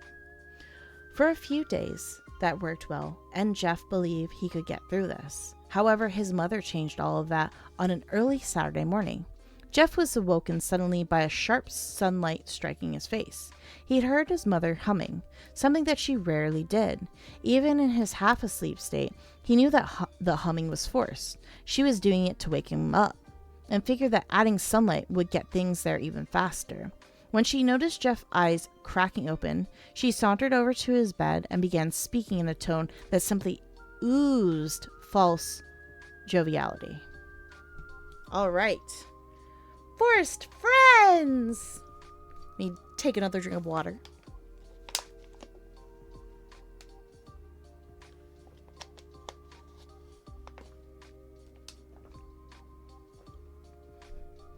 All right. Forest friends. At first, Jeff had refused. Could his mother be serious? Did she really expect him to go over and make friends with Randy? He was still in bed when she stopped her incessant humming long enough to tell him to get up and get dressed. Once he learned why, he told her no way in hell. However, his mother was a shrewd manipulator, and she'd known exactly what would get the job done. She promised Jeff that if he did this for her, if he went over to make it work with Randy, that Lou could come home the next day. She sandbagged him, Jeff right into the corner with that one. He had no choice but to agree. A short time later, Jeff and his mother were pulling up into Randy's driveway. Randy's mother answered the door. "Hi, you must be Jeff," she greeted. Jeff smiled wanly and confirmed that was in fact who he was. "Hello, I'm Sheila Woods. Nice to finally meet you in person," Jeff's mother announced, barging past her son and extending a hand to Randy's mother's. This mom's actually crazy, leveraging her own brother against him. I know, right? It's crazy. "Sheila, so nice to meet you. I'm Bridget Hayden. Sorry to hear that our boys had a little mishap the other day. You know how it is with teenagers, though. Hormones going crazy and all. Randy never gets into fights, but he explained to me that Jeff and his brother are still new to the area and haven't quite learned how we do things in Mandeville yet. Isn't that right, Jeff?" Jeff couldn't resist a small jab. "Yeah, sorry about that, Miss Hayden. Me and Lou had no idea that it was okay for your son and his friends to mess with our bikes without asking." "Bridget, he gets that mouth from his father. Never knows when to shut up. How about you and I go in and have some coffee, and you can tell me all the great gossip around Mandeville while our boys get to know each other right away." "Randy is in his room, Jeff. Upstairs, second door to the left. I'm sure you'll hear the sound of his video games or something," Bridget stated, with very little humor in her voice. "Thank you, ma'am," Jeff replied and entered the house. Jeff knocked on Randy's door and heard him answer with, "Come in." "Hey, so I guess you heard our parents want us to hang out and get to know each other," Jeff stated with a little conviction. "Yeah. That's my mom, alright. She doesn't like drama. Honestly, I think she worries too much. I mean, I'm cool if you're cool." Jeff sat down on the floor next to Randy and struck up a conversation. "So, turns out your dad is my dad's boss. He freaked out about the fight in the parking lot. He was worried that he'd get fired or something." "My dad is like everyone's boss. I fucking hate it. I think half the kids in my school talk to me because their parents are somehow connected to my dad's firm." "Why do you hate it?" Jeff asked. "Because it's fake. The whole damn town is fake. You figure it out as you go, but trust me, everyone who lives here is just trying to pretend there's something else. My parents make me do all this shit, all the trophies and stuff, just so they can brag. That's it." Jeff smiled. "I know how you feel. My dad had me in boxing class a year ago because some coworker of his had a brother that worked at the place or something. As soon as the guy quit, though, I was out of the gym the next week." "I wish it was that easy," Randy responded. "I hate playing baseball, but my dad will have me out there again next summer. And the summer afterwards, it's like he knows I hate it, but wants to make sure I'm out there with his stupid company name on the back of my jersey." "Randy, why did you and your friends fuck with our bikes the other day?" "I told you, this town is fake and boring as shit. There is nothing to do here. We have to find something to do. I mean, there are only so many times you can hang out at the video store or ride the dirt paths in the woods. All the girls here are stuck up, all the store closed early, there's no mall, and the movie theater is across town. We were bored, man. Sorry for it, I guess." "It's cool," Jeff replied. "I guess I'm sorry for it too. Things went too far." "You mean the fight?" Randy asked. "That shit was actually cool. Those guys, Keith and Troy, they just leech on me because of my dad. It's like I told you, I'm pretty sure their parents make them hang out with me." The afternoon went on, and Jeff soon forgot that this was a mandatory arrangement. He actually started to find himself liking Randy. Sure, their first encounter was a little sketchy, but he was coming around to the guy, finding that he wasn't so bad once his idiot friends were removed from the equation. About an hour later, things took a new turn. Jeff heard the twin pops of two car doors shutting in the near unison, and the sound of an engine starting up. He dropped the game controller and peered out of Randy's bedroom window, just in time to see his mother and Randy's mother backing out of the driveway. Our parents are leaving, Jeff said. About time. I figured my mom would eventually talk your mom into going shopping and getting coffee or something like that. Jeff heard Randy pause the game. Hey, Jeff, come downstairs. I want to show you some cool stuff. Randy invited, and Jeff followed. Randy left Jeff out of the garage. It was hot in there. With the main door shut but well kept, Jeff observed stacks of magazines under a workbench, as well as tools and various other utility items stacked about. Standing in the small closed-in garage with the late summer heat lingering about, Jeff began to feel a bit uneasy. Despite the fact that he and Randy seemed to have bonded over the last few hours, Jeff couldn't ignore the sense that things were very different now with the adults gone. Thank you for the follow, lovely. What did you want to show me? Jeff asked. Hold on, let me get it, Randy replied, moving the magazines over to reveal a small red box. Jeff watched as Randy removed the box and opened it. Check it out. My dad's flare gun, Randy announced, and waved the red tubular gun about. Whoa! Be careful with that, Jeff shouted, more out of shock than real concern. It's fine, dude. Don't be a pussy. It's not even loaded, Randy said. However, Jeff watched as he fished out a flare from a back compartment. Randy then continued to fiddle with the gun, popping it open and loading it. Now it's loaded, he announced. My dad showed me how to use this last year when we went out boating. Sometimes I take it out back and shoot flares at the trees. But maybe this time I don't need a tree. The change in Randy's voice and demeanor was impossible to know. Okay, well, cool gun. Let's get back in the house, though it's hot out here. Plus, I'm getting hungry. What do you have to eat? However, as Jeff turned to walk through the small door leading back into the house, his path was suddenly blocked by two familiar faces. All right, the next one is Vile Intentions. Woohoo! More drinking water. I'm hoping you guys are liking it so far. This is all new to me, so we're all enjoying it together, it seems. All right. Oh, thank you. I appreciate it, Nikki. All right. Where are you going, Jeffy? That fat kid, Troy blurted out as he and Keith stepped forward into the garage. Took you two assholes long enough to get here. I had to fucking babysit this. It's censored. All day. Randy shouted, a wicked joy present in his wood. Sorry, Randy. Keith here had to mow his front yard before his parents would let him come out, Troy said in a sheepish tone to his voice. It's cool. We're here now, Keith said. What the fuck is going on? Jeff said. Oh, I'm liking it and making sure you're staying hydrated. Yes! What the fuck is going on? Jeff asked, staring at Randy. He noticed that he still had the flare gun in his hand. I'll tell you what's going on, Jeff. You owe Keith and Troy an apology for what you did. You sucker punched them and then ran away. You didn't even have the balls to fight them fair, so now you're going to pay them what you owe. I'm not going to fight you, okay? I'm done with all that shit, Jeff replied as he glanced about the room for an exit. You're right about that. You're not going to fight. You're going to stand there and let my boys get their licks in.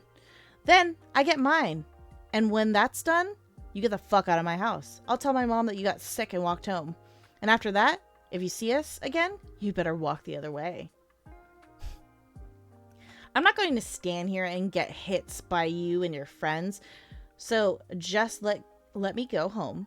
How about that? I'll tell my mom we're cool. And then everyone wins, okay? Jeff asked.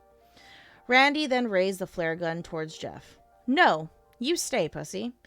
You stay and take your licks. Jeff felt that sensation once more. That sick, rich, dark matter that swirled about inside of him. He could taste it now, and it was heaven. In his mind, he imagined himself diving into it, swimming in it, letting it swallow him whole. He looked around, and the sensation only grew. He saw Randy standing there, holding the flare gun.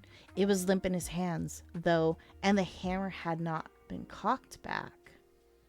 Jeff knew that Randy had no intention of firing it. He looked over at Keith, skinny and pathetic, a kid born to follow, and Troy, a fat, sweaty, and breathing a bit heavy from his walkover. In the middle of it all was Jeff himself. He felt that pleasure begin to mix with rage, forming that perfect product. He tried to avoid sampling it, but he knew that only regret could come from indulging. However, when it was placed so close, when the aroma and the promise of that sweet, savory flavor was only inches away, Jeff found that he could no more stand against it than a ship in the ocean could stand against a typhoon. He began to smile. "Why are you smiling at me? You queer for me or something?" Randy asked, a slight nervous tinge in his voice. "Am I smiling, Randy? I guess it's because I'm just having so much fun," Jeff announced. "Hi, lovely." And suddenly lunged towards the unprepared kid holding the flare gun. Jeff struck Randy once in the nose. Randy's arm dropped, yet he kept hold of the gun. Jeff, without even needing to look, realized that Troy and Keith had actually taken a step back instead of advancing as they should have. He delivered another strong blow to Randy's jaw, causing the boy to drop to the floor. Jeff turned his attention to Troy and Keith, the two tough kids that had yet to make a move in his direction. Troy actually backed up a step and stumbled over the stack of magazines that Randy had moved earlier. Jeff took the opportunity and stepped forward, once again introducing Troy's round belly to his fist. The boy tried to stay on his feet, but Jeff's punches combined with his stumble over the magazine made him fall back. He landed hard, striking his head on the concrete slab that was the garage's floor. Keith was trying to back away. However, Jeff stood between him and the only exit to the garage. Since the carport door was closed, Jeff took 2 quick steps towards the skinny kid and felt the most intense joy at seeing Keith stagger backwards, knocking his back into the wall. The perfect blend of pleasure, control, and rage had come together. Jeff felt as though he was floating above the world. Something in his mind, he knew there would be hell to pay for this. But at that exact moment in time, he couldn't care less. He didn't care about Lou. He didn't care about being arrested. He didn't care about if his dad got fired. All he cared about in that fraction of time was hurting Keith. Keith tried to make a run for it, hoping to squeeze through the small gap between Jeff and the door. However, Jeff clipped him a hard right hand to his face, causing him to stagger back again. Jeff could see what his knees were buckling and took full advantage. He moved in, pinning Keith to the wall, and began to deliver blow after blow to the skinny kid's stomach. Keith's eyes became as large as saucers. Once satisfied, Jeff stepped back and watched in demonic glee as Keith slowly slid down the glass, gasping for air. Randy got back to his feet, but seemed to have no idea what to do. "We done now, Randy? We good? Or do you and your friends need more?" Jeff mocked. No more. We're cool." "How about you assholes?" Jeff asked. It was Randy's idea," Keith said weakly. "Yeah, man, we didn't even want to," Troy agreed. The debate may have continued, but the sound of a returning car broke the tension. "Oh shit, my mom is back," Randy shouted, his voice cracking in a humorous way. It seemed that the previous tough guy had all but shrunk back to a scared child. Let's just say that we were all hanging out," Keith replied. "No, I mean the fucking flare gun. If she finds out that I messed with it, I'm screwed." "So put it back," Jeff suggested. The sensation of rage was fading in. "Thank you, Salem, for the 7 months. I appreciate you, lovely." All right. Where was it? So put it back, Jeff suggested. The sensation of rage was fading in. He felt control returning. "Yeah, grab the magazines, please," Randy begged. Jeff found that he rather liked the tone, that begging whipped dog mentality. Jeff was paying no attention to Randy. He was down on the floor calmly gathering the magazines. He didn't really care if Randy got punished. However, if his mother returned and found trouble, he feared that Lou may not be able to return home as promised. Oh, what do we have here? You like it? Very good, very good. Everything else happened in a flash, both literally and figuratively. Randy, now in a panic over the trouble he'd be in if he caught playing with the flare gun, had begun to sweat. As his hands frantically clawed over the gun, his thumb pushed the hammer back unintentionally. He didn't even notice that it was now cocked. He began turning it over in his hands and trying quickly to disarm it. He heard the sound of the keys in the front door and knew that he only had seconds now to hide it. Everything happened in slow motion.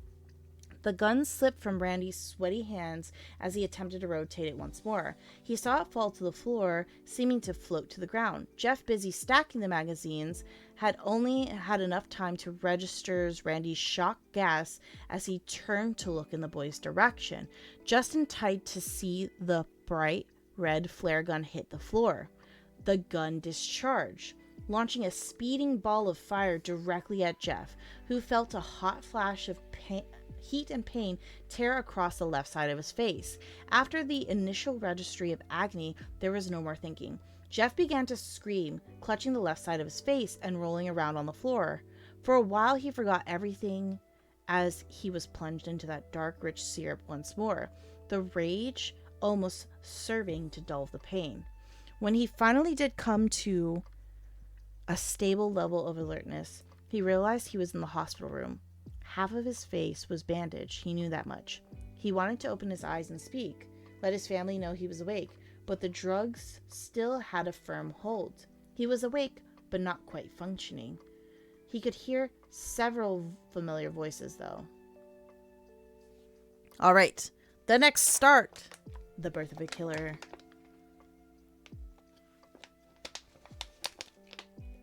All right. Is he going to be okay, Doctor? Jeff's mother asked. Yes, ma'am. Your son will be fine. However, he has a lengthy road to recovery and will need your support. The flare that struck his face has caused third-degree burns on the left side of his face. How bad is the eye? Jeff's father asked. Hard to say at this point. He'll need to see an optometrist for further review, but the damage appears quite severe. And his face? What about his face? Jeff's mother asked, sounding deeply concerned. Well, we were both able to clean it and treat the injury in time, so there's no concern for infection or anything of that matter. We'll want him on antibiotics for a while, and he'll need to have the wound cleaned and dressed on a regular basis. But all in all, your son is very lucky. The damage could have been more severe. Doctor, his mother began again. What if there is permanent damage? What do we do about that? As I said, an optometrist will have to examine the eye. Sheila Woods interrupted the man, sounding more agitated than before. You're not listening. Not the eye, his face. What do we have to do to correct his face? She demanded to know. Well, ma'am, we have to treat his face like I said. There shouldn't be a risk of infection, so long as you... She cut him off again. Not the infection. His appearance. What can we do for that? Miss Woods, that's hardly a concern at the point. Once he is healed and back to his feet, you can explore plastic surgery to repair some of the damage, but honestly right now, we can't waste concern on how he looks. What's important is your son is healthy. He can expect to be back home in a few days, maybe sooner. Jeff's dad spoke again. Okay, thank you, doctor. Can we have some time alone, please? My wife and I need to speak. Certainly, the doctor replied. Lou, why don't you go down to the hospital cafeteria and get yourself a snack? Matt Woods suggested. But I want to be in here just in case Jeff wakes up, Lou replied. Lou, they told us that Jeff is heavily medicated and they don't expect him to wake up any time tonight. Go, and if he does come around, we'll have you paged, Matt replied. Jeff heard the door open and close as Lou exited. His parents both let out a long, shaky sigh. Jeff was starting to believe it was not a one of relief, but rather of stress. We're going to have to homeschool him now, Matt. Thank you for the follow, lovely. That's just what it's going to be. We're going to have to keep him home. He heard his mother rant, her voice sounding frantic.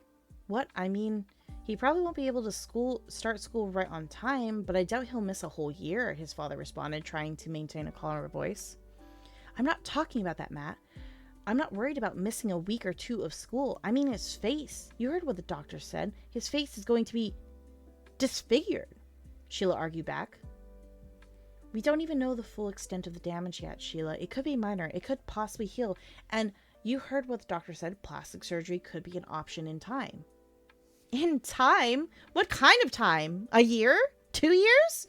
What about in the meantime? People are going to see him and they're going to talk. Is that what you want? He's going to be a pariah. You think anyone is going to want to have him around their kids? Jeff was hearing all of this, just letting it soak in slowly. As his mind absorbed the words, he felt the rage return. Sick, rich, dark, that syrup of raw, primal emotion.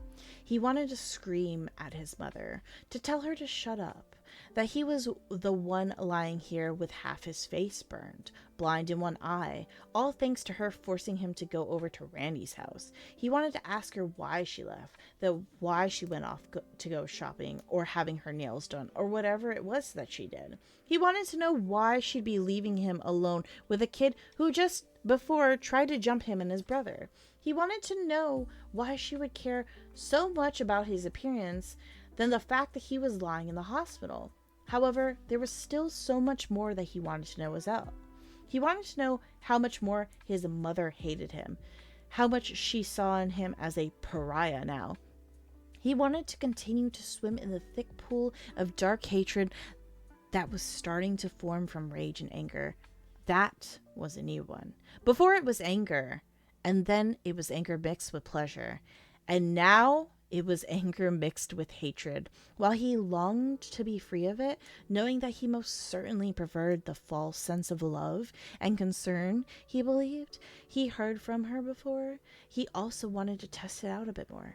He began to wonder, how well would this new recipe blend with pleasure?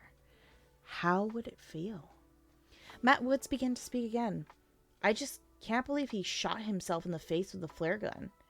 I always thought Jeff was more responsible than that. Don't even get me started on that, Sheila reported. I couldn't believe it when Randy and his friends explained to the medics and police how it all happened.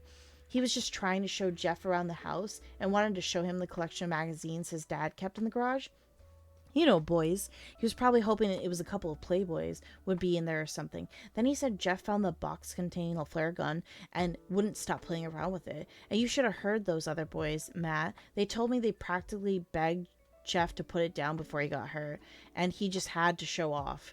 I just don't know where we went wrong, Matt. I thought us moving here to a nice, quiet neighborhood would make everyone happy. Jeff, though, he just wants to fight us on everything. While all that came together in Jeff's mind, he continued to swim in the black ichor of hatred and rage. The morphine drip added a nice touch of euphoria. Jeff could almost see himself plunging into the syrupy water of hatred and emerging change. Each dip brought him so much twisted pleasure. That was when you say a valid crash out? Absolutely. Each dip brought him so much twisted pleasure. Hello, Rewrite. Welcome on in. That was when he finally understood. He could sample the pleasure now. Not because he was enjoying what was happening, but because he knew he could enjoy what was to come. Just as the doctor had predicted, Jeff was scheduled to go home a few days later. During his time at the hospital, he never asked to see his face. It wasn't until the last day where he finally requested a mirror. The nurse had come in to change his bandages, as was the routine. She was a pleasant woman. She spoke to him, asked him how he was doing. He enjoyed her visits. So on the final day when she arrived to clean his face, he asked to see him himself. Are you sure, sweetheart? Would you like me to call in your parents first? She asked. No, thank you, Jeff replied. I think I want to see it for myself first, without them standing over me. I understand, she replied honestly, without a hint of pretension. Once the bandages were off, she handed him a small red mirror. Would you like me to step out of the room? She asked. Jeff ignored her and looked at himself, taking stock of the damage. Sure enough, his face was a mess. The entire left side, at least. The flare struck him traveling upward, burning a scar into his left cheek that extended to his eye. At first glance, It was almost like he was smiling on that side. The scar was so bright red, with burned tissue spread out on either side. Once it arrived to his eyes, the news did not get any better. His eye was white, just a lifeless bulb plugged into his face. He closed his right eye and found that he could see nothing from the left at all. However, the scar continued up the left side of his forehead. The damage was less severe there. The hair of the left side of his head had been burned off, leaving a few strands to stick up here and there. Sorry, sweetie, but I have to put clean bandages on, she told him. Jeff smiled. It's okay. There's plenty of time for me to admire myself later. The next chapter. Go to sleep. Alright, I'll take a moment. How are we liking it so far?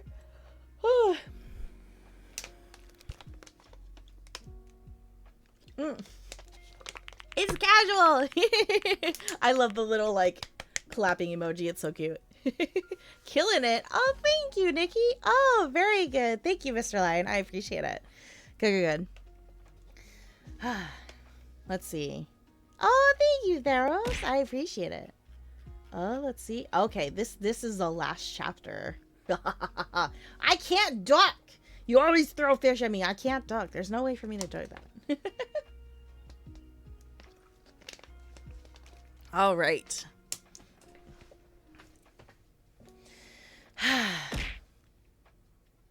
That's crazy, throwing a fish at me. That's crazy. Another one? Jeez. Here, I got you. I got you, crew. If you want fish thrown so badly, you know, there's an amazing thing. Where is it? Where's my little... There we go. Here's all your fish. There. Hey! No! That's crazy. I just gave you guys all that fish. I know. On the purple app, if you watch on the purple app, you get points. And essentially for 500 points, you can give me head pats. Or you can throw fish at me. And they like throwing fish at me. They're crazy. They're crazy like that. I'm not double approving these. These are crazy. All right. We're going to the last chapter. It's called Go to Sleep. There was no joy from his parents on the right. I'm being abused. There was no joy from his parents on the ride home or upon arrival. They spoke very little, and there was tension in the car that simply wouldn't fade out. As for Lou, he was thrilled that his brother was okay, but he didn't know what to say concerning the damage to his face. So, after asking a few questions about the accident and recovery, he fell silent as well. Dodge, you're terrible. Hi, Thunderspear. Welcome on in, lovely. They're just throwing fish at me while I read creepypasta. We're on the last chapter of Jeff the Killer. All right. They walked into their homes at dusk, and Lou asked about dinner. He suggested that they let Jeff pick a place to celebrate his return home. Just go to sleep. Both of you boys, go to sleep, Sheila remarked. She and her husband both retreated to their bedrooms as well. To argue or feel sorry for themselves? Who knew? Jeff and Lou didn't speak much that night. Jeff spent most of the evening staring at himself in the mirror. He kept pulling back the bandages and looking at the scars. Lou wanted to see them too, but felt it might be rude to ask. I'm glad you're home, Jeff. I really missed you, and I'm glad you're okay, Lou said to Jeff as he stared at himself. I'm not okay, Lou, and neither are you. None of us are. There's a sickness here. The only difference is that now, it shows on the outside as well, Jeff replied, his voice as flat as one from an answering machine. What are you talking about? Lou asked. One day, you'll see it too. This is what happens. This is what happens when it all falls down, Jeff said, still peeking out from behind his bandages. Jeff, I don't know what you're trying to say, Lou responded. Jeff didn't reply, though. After several moments, Lou left him alone, going down into his parents' bedroom and knocking on the door. What is it? The voice of his mother asked. Mom, I think Jeff is acting weird. You might want to come and talk to him. Go away, Lou. Leave your mother alone, his father's voice answered. Lou, being young and had no other ideas, so he returned to his own bedroom, and he didn't know that those would be the last words he'd ever hear his parents speak to him. That night, Sheila and Matt awoke together. Both being light sleepers, it took little to bring them out of the cellar. The sudden removal of their blanket, as it was snatched from the bed, did the trick just fine. They awoke to see a small light coming from the half bath that was situated in their master bedroom. The door was cracked only slightly, and the light source was reeked. They could still make out a human shape standing over the bed. What's going on? Sheila grumbled. Oh my god. You scared me. Thanks, Dot. As their vision came into focus, they realized that their son was standing before them. Matt reached over and flipped on the lamp next to the bed. Jeff was standing there, his bandages off, his disfigured face beaming down on them, a long kitchen knife clutched in his right hand. What are you doing, son? Matt asked, his mind trying to shake off the cobwebs of sleep. He's got a knife, Sheila screamed, grabbing at her husband's arm. Matt kept his composure through. Sheila, it's probably the painkillers. He's just disoriented. Relax, for Christ's sake. Jeff tilted his head to one side, still not speaking. He stared hard at his father, slowly bringing the knife up, ensuring that he saw it well. Son, what are you doing? Matt asked. Scaring you, Jeff replied with no emotion in his voice. Matt, do something, Sheila pleaded. Okay, son, I realize that you've been through a lot, but you need to go to bed, back to bed. I'm going to call the doctor in the morning. And Jeff moved quickly across to his father's side of the bed, his head swaying, alternating between a normal-looking young man and the deformed ghoul that had been lurking in the shadows. Son, you've scared me. Is that what you wanted? Matt asked, adjusting to the middle of the bed to put distance between himself and his son. Good. Now I can start hurting you. Jeff spoke again with no emotion. His father had time to utter a single syllable, most likely to ask another question to try to reason with his son. Jeff, however, gave him time to do no more than that. He lunged onto the bed and drove the knife into his father's stomach. Matt attempted to fend him off, but... Thank you very much for the follow. I appreciate it, lovely. Matt attempted to fend him off, but the wound to his midsection rendered him into shock. His arms fell to the side. Jeff could hear his mother screaming, but paid no mind. He wanted to finish off his father first. Removing the knife, Jeff stabbed into the man's stomach 3 more times quickly. His father gasped and coughed up blood, his body jerking and twitching each time the knife found its mark. And then, the 3rd time, Matt Woods lay still. Sheila had backed up against the headboard, and she wanted to climb down and make a run for it, and she balled herself up between the headboards and the end table. In her frantic state of terror and confusion, she couldn't figure out how to do something as simple as dismount a bed. Jeff, why? Why are you doing this to us? She asked feebly. Randy started it. You must have known that, but you ignored it. Lou had a busted lip. You must have seen that, but you ignored it. I was shot in the face with a flare gun. But you believe Randy. Why? So you could fit in? Jeff asked in a low, almost growling voice. No, baby, I believed you. It was just your father's job, and were you here, and oh God, Jeff, please, his mother begged. Tell me about homeschool, Mom. Tell me all about how you don't want to send me out in public because of my face. Tell me how none of the other kids will want to be my friends and how none of the other parents will want to be yours. Tell me about that, Mom. Tell me how nice it's going to be, you homeschooling me. Thank you for the follow, lovely. Jeff, please. I was just stressed. I was worried about you. That's all. Please. I love you. Mom, I think you should take your own advice. You know what you told Lou when we got home tonight? He wanted to do something nice to welcome me home. Do you remember what you told us instead? Jeff asked, as he now crawled over, cornering his mother onto the bed. What did I say? She asked, the question coming out, barely whisper. Go to sleep, Jeff snarled, and drove the knife into his mother's chest. He stabbed her over and over again, and as he did, he finally found that perfect recipe. That heavenly blend. Rage, hate, and pleasure all mixed into one perfect formula. And for a while, Jeff became lost in it all. Jeff opened his brother's bedroom door, not surprising to find him asleep.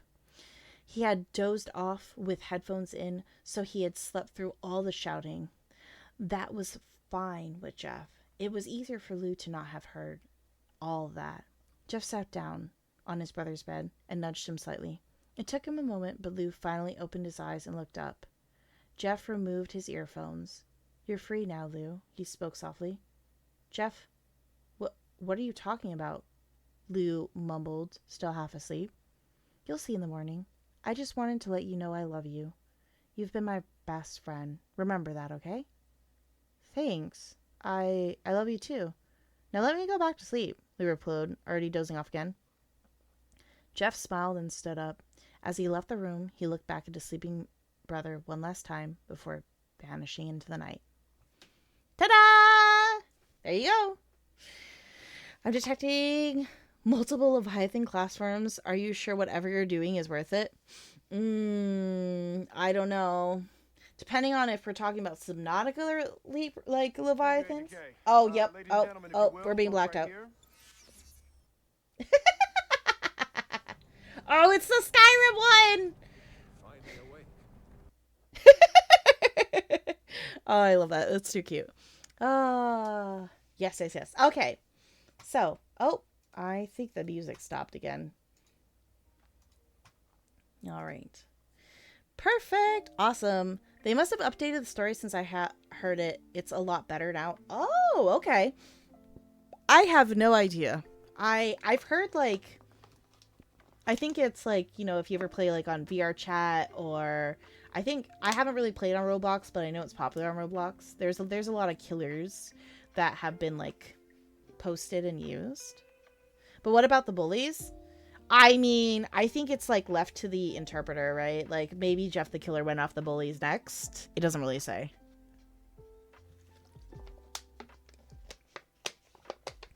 All right. Let's see.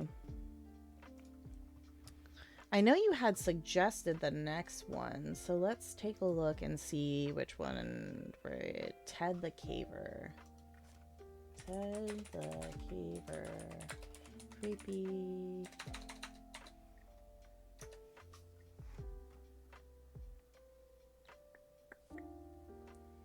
Oh, there's a condensed version. I don't necessarily want the condensed version. Let's see.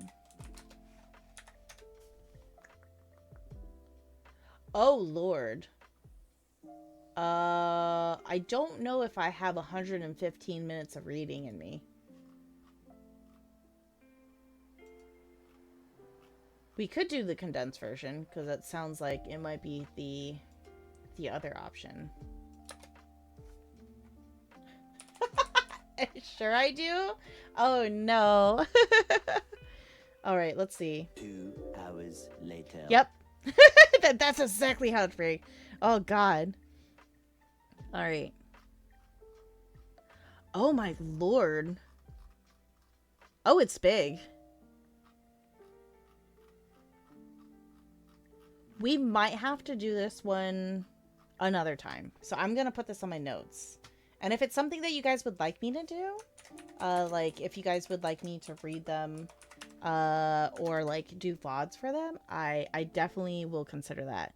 Let's see. I know we had, okay, so we did the first two.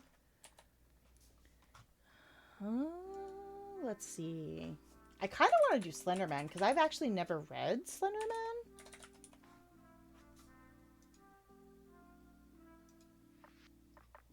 Alright. Alright. I think that one's good. Slenderman Creepy Pasta. Isn't there one for like Siren Head? I can't remember, honestly.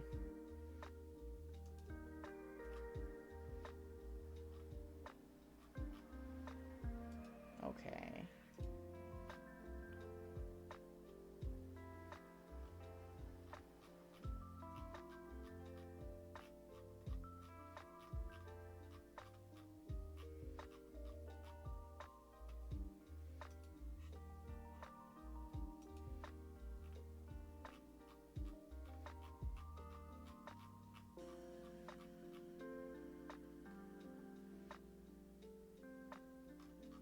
Alright, I think I have the right one. It took like a bunch of different ones, but okay. Thank you for the like, lovely. Alright, so chapter 1, Slender Man. 3 hours later. What? I am going! Crazy. Crazy. Alright. I once lived a normal life. I was a groundskeeper at a local cemetery. It wasn't the best job, but hey, it paid the bills. Oh my lord. You guys are crazy. I lived alone in an apartment complex that stood about a mile from the cemetery in which I worked.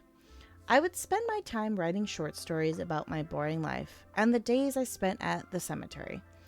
When I worked, it was usually during the office into twilight hours. I never would have worked at night. That place is creepy as it is. Thank you very much. I stayed far away from it during the night. It was always the same routine.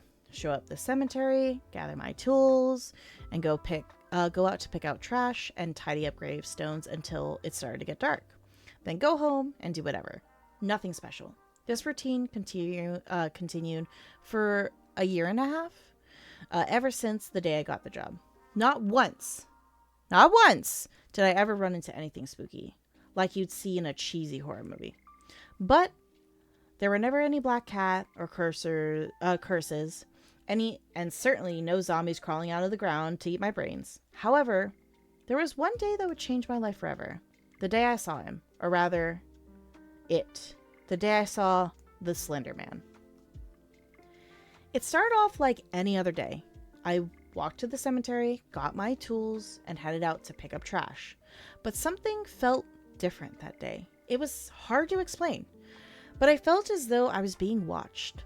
I would constantly look around nervously, only to find that there was nothing around. The only sounds I heard were the birds chirping in the trees and the occasional car that passed by. So I spent the entire day on edge. Something in the back of my mind telling me that there was something else with me in the cemetery. And at the end of my shift, as I headed back to put my tool away for the night, I noticed that the birds were gone.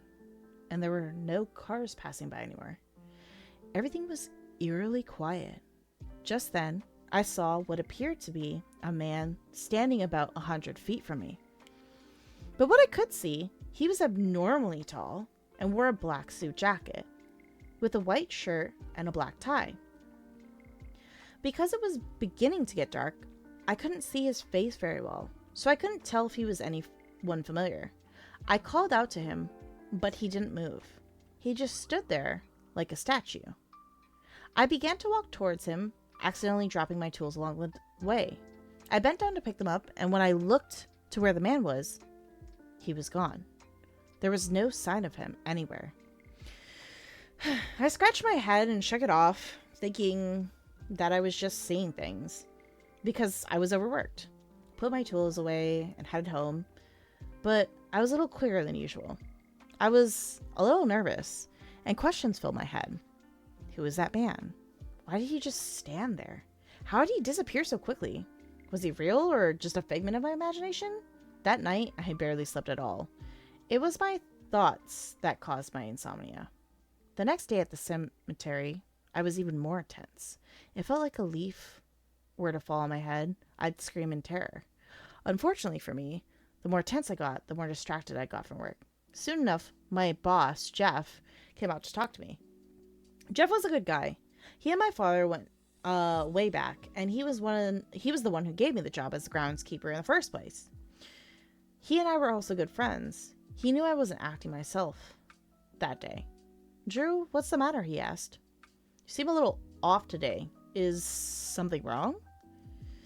I didn't want to sound like a crazy person, but I knew I could never lie to Jeff, so I told him the truth. I saw something yesterday, Jeff. There was a man in a suit. It was just standing in the cemetery.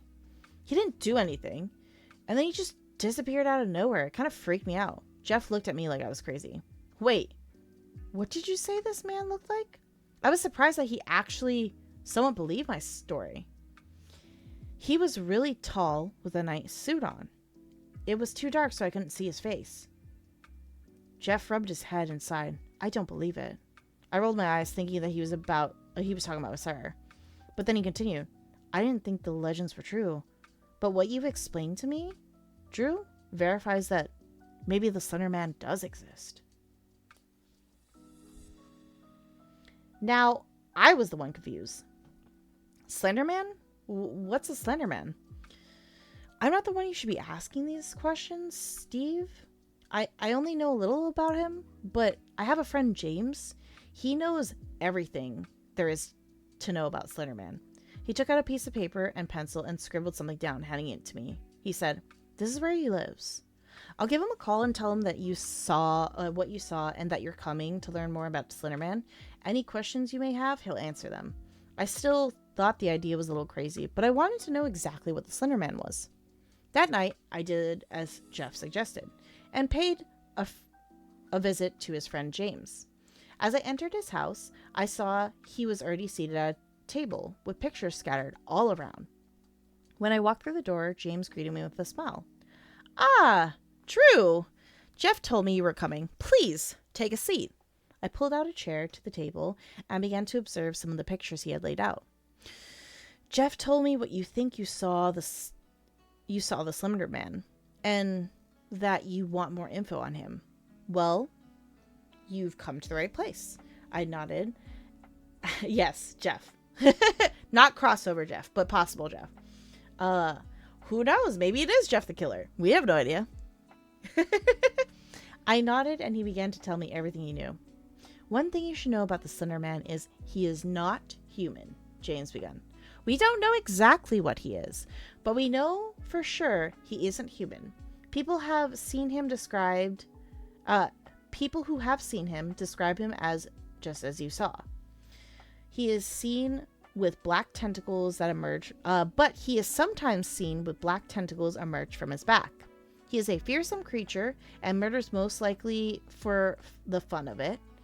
Now, let me give you a little backstory of the Slender Man. Once of the first recorded instances of him was back in the mid-1500s in Germany. A woodcut artist by the name of Hans Freckenberg created a piece displayed a creature that looks not unlike the Slender Man. It was discovered in Halbert's Castle in 1883. Here's what it looks like. He slid one of the pictures over, one that depicted of a knight dueling with a strange humanoid creature with multiple arms and legs. James continued. Now, Hans Freckenberg was known for his realistic depiction of human anatomy, but as you can see in the work, the character on the right has multiple arms and an oddly shaped face. This work differs greatly from all his other works. I was intrigued at the amount of knowledge James had, but he wasn't quite finished. He slid another picture over to me. This one showed several children frolicking on a playground. Nothing out of the ordinary, except the fact that the man looked exactly like the one in the cemetery that was standing ominously in the background. Looking at the picture caused chills to run down my spine. Now, this here is the first recorded picture or photograph of the Slender Man. You can see him in the background. According to the records, every single child in that photograph disappeared shortly after it was taken. They haven't been seen since. I was astonished. I couldn't believe what I was seeing. James then passed me a few more modern-looking pictures. Each one seemed like a normal, everyday nature of family photo, but in the background of every one, the same tall man could be seen looming in the shadow. That's pretty much all you need to know, James. Any questions? I shook my head, still trying to wrap my head around why this thing was looking at me the day I saw him. The Slender Man is a mysterious force, Drew, James told me. Nobody knows exactly why he does the things he does, whether he does it for sport or he is a pawn for some higher being. We will never know. Coming to the realization, I knew that I had to do something. I decided the next day I would find the Slender Man. This is great. We're totally not predicting death here.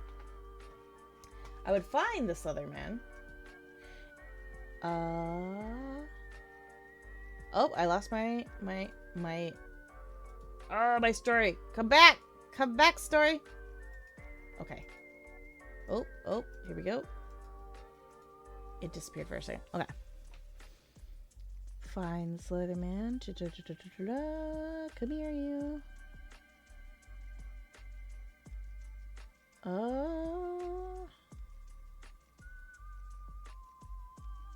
Okay. Coming to the realization, I knew that I had to do something. I decided the next day I would find this other man and see for myself what kind of monster he was. I figured he'd probably still in the vicinity of the cemetery, so I would hopefully find and capture him. I wouldn't try that if I were you, James warned. The Slenderman has powers that you wouldn't believe. It's best you let nature take its course, and whatever you do, don't try to approach him if you sight him. I assured James that I would do no such thing and thanked him for all the information as I left. However, I was still content on attempting to end the Slenderman's reign of terror once and for all.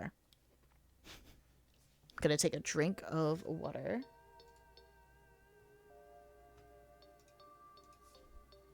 Getting all the hydration today.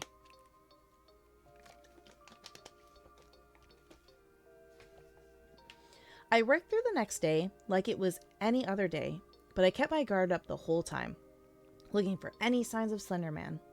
There was no sign of him the entire day. Once my shift was over, I put away my tools except for my flashlight and headed over to where I saw him standing just a couple of days prior. Like that fateful day, everything was eerily quiet. No birds or cars made any sound. I could sense he was nearby. I approached the area where I saw him first and sat on one of the gravestones, waiting. I knew he would come, eventually. After 20 minutes, I began to give up hope, until I heard rustling coming from the woods that surrounded the cemetery. It was beginning to get darker, and I got a little nervous. I had never been in that area when it was dark before. It was almost pitch black now. I only had the full moon and my flashlight for light. I gathered up some confidence and walked into the woods, my flashlight shining through the darkness. I followed the rustling sound through the woods, and it began to get louder and louder. It grew closer and closer, and my heart began to race. Sweat formed on my brow, and my hands shook as I tried to hold the flashlight steady. "Show yourself," I ordered, as loudly as I could. Suddenly, from out of the brush of the woods, came a squirrel.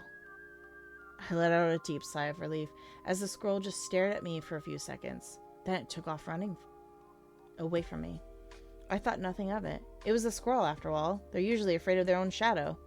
I turned around and it felt like I walked into a brick wall. I fell hard to the ground and dropped my flashlight. I couldn't see much, but I could see the outline of a figure, illuminated by the full night. I stumbled around like a madman, grabbing for my flashlight. I found it and shined it at the figure. I stared at its legs and moved the light up its body. When I hit the torso, "Hi, Ocean, welcome on in," I saw that it was wearing a suit and tie. I swear I felt my heart stop for a moment. I shined the light up at its face and gasped in horror at what I saw. The creature had no face. It looked like an empty canvas. No hair, no face, no nothing. Just a pale white head looking down at me as if it knew I was there. He must have been at least 9 or 10 feet tall. We're reading Creepypasta Stories. This one's Slenderman. Thank you for the like, Lily.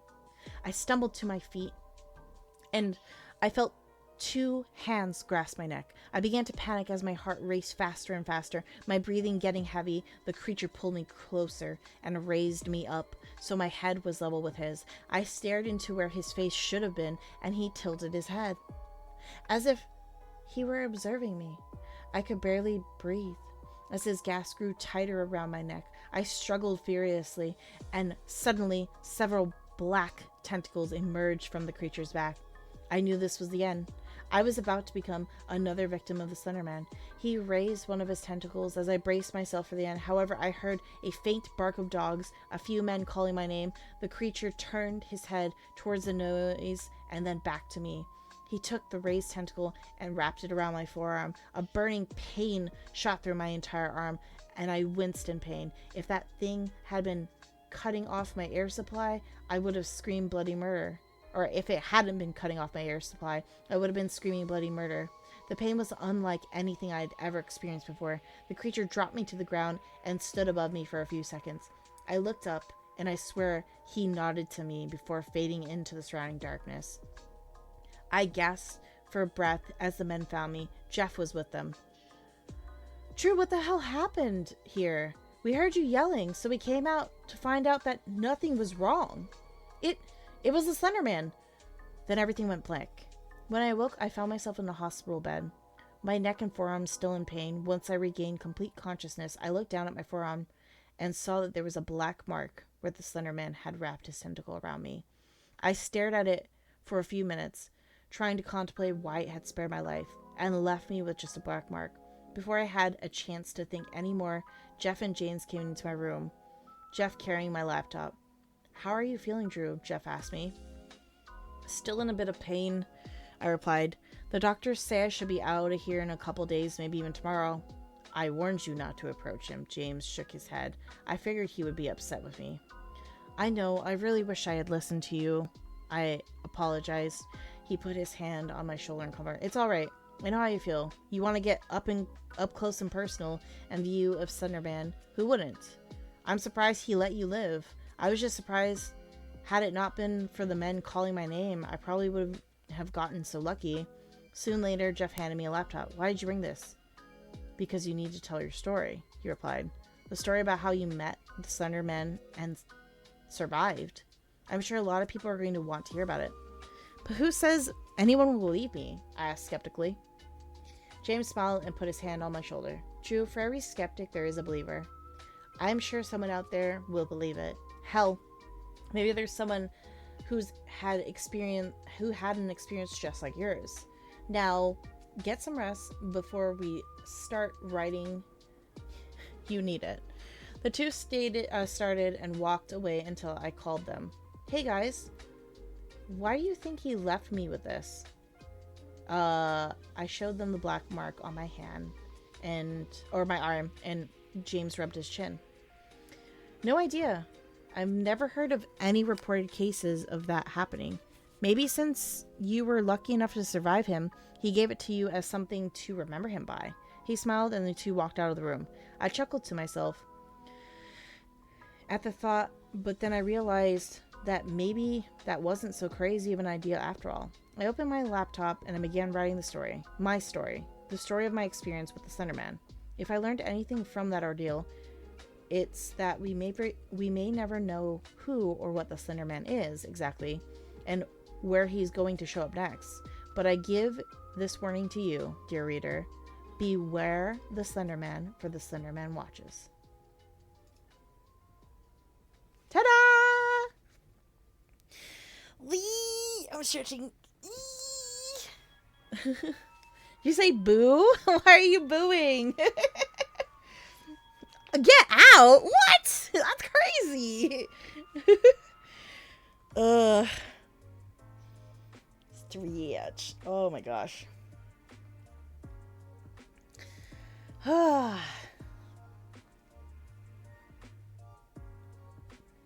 are we feeling, chat?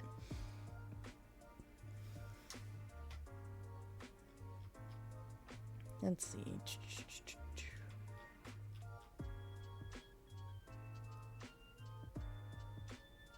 Oh, this one's a different Jeff the Killer. That's interesting.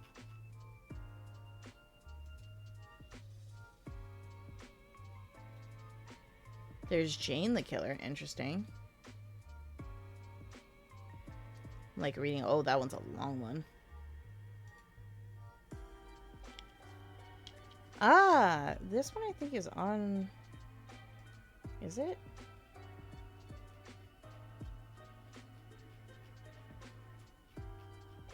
Oh, geez. Yeah, that one's a long story. Do Smile Dog?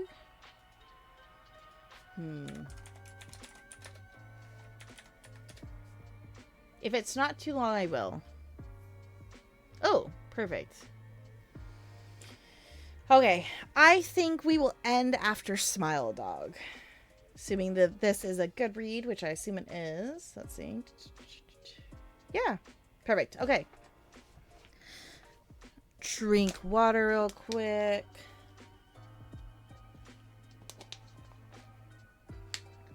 And this will be our last one. No, not the last one. Oh, no. Well, I appreciate your guys' support. I was supposed to do this yesterday, so I'm glad that I was able to at least do it today since all the demos are acting up. But I am still feeling a little under the weather, but I wanted to make sure that I at least gave you guys your creepy pasta for spooky October. We only have, what, 10, 11 days more till Halloween? Oh no!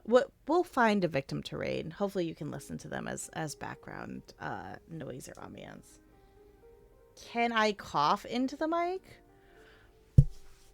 Why do you want me to cough into the mic? I'm a little concerned.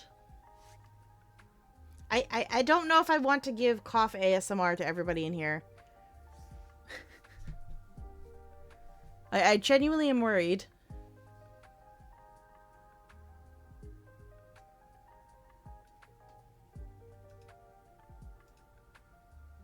All right. That was not into the mic. I did it away. All right. Let's go here. Perfect, perfect. Okay. Move that over here. Good, good. Oh, Jesus. All right. Smile dog creepypasta. All right. Oh, thank you, Hope. I appreciate it. All right.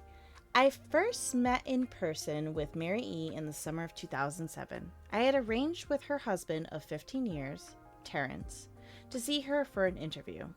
Mary had initially agreed since I was not a newsman, but rather an amateur writer gathering information for a few early college assignments, and, if all went according to plan, some pieces of fiction. We scheduled the interview for a particular weekend, when I was in Chicago, or unrelated business. But at the last moment, Mary changed her mind and locked herself in the couple's bedroom. Hold on, I think I just went on autopilot. Let me go back a little bit. Okay. Mary had initially agreed since I was not a newsman, so amateur writer. We scheduled an interview for a particular weekend when I was in Chicago or unrelated business, but at the last moment, she changed her mind and locked herself in the couple's bedroom. Okay. Refusing to meet with me. For a half an hour, I sat with Terrence as we camped outside the bedroom's door. I listening and taking notes while he attempted fruitlessly to calm his wife. The things Mary said made little sense, but fit with the pattern I was expecting. Though I could not see her, though I could tell from her voice that she was crying, and more often than not, her objection to speaking with me was centered around a incoherent. Okay, I need to understand how to pronounce this word because it's bothering me. Okay, T-I-T-R-I-B-E.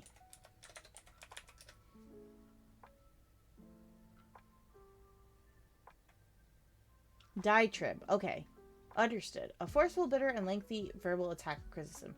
Diatribe. Got it. Bet. Okay. So, where is it?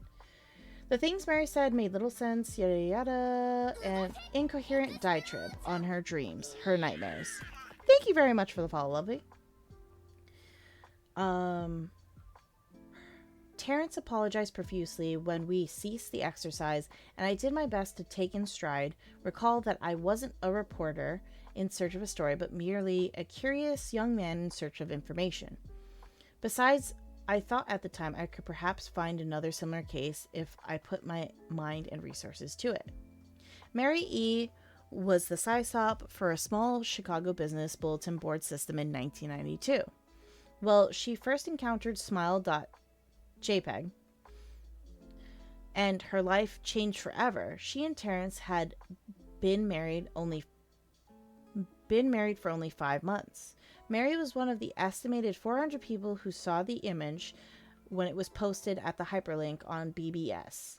Though she is the only one who has spoken openly about the experience, the rest have remained anonymous or are perhaps dead. In 2005, when I was only in 10th grade, smile.jpg was first brought to my attention by my burgeoning interest in web-based phenomena. Mary was the most often cited victim of what is sometimes referred to as smile.dog. The being smile.jpg is reputed to display what caught my interest. Other than the obvious elements of the cyber legend and my proclivity towards such things was the sheer lack of information, usually to point that people don't believe it even exists, or that believe it exists other than a rumor or it's a hoax. It is unique because through the entire phenomenon centers on a picture file. That file is nowhere to be found on the internet. Certainly many photo manipulated similar litter the web, showing up in the most oh my goodness. This reading is a little difficult. Okay, let me try that again. Showing up with the most frequency on sites such as the image board 4chan, particularly the X-Focus paranormal subboard, it is suspected these are fake because they do not have the effect the true smile.jpg is believed to have, named suddenly onset temporal lobe epilepsy and acute anxiety. The purported reaction in the viewer is one of the reasons the phantom-like smile.jpg is regarded with such disdain. Since it is patently absurd, though depending on whom you ask, the reluctance to the acknowledged smile.jpg. You know that... Oh, God. Are you just trying to get me to... I was like, what? I'm assuming it's just, like, the site that decided to, like, hold all of the stories. And that's what it is, but I could be wrong. I'm not sure. You'll have to Google it.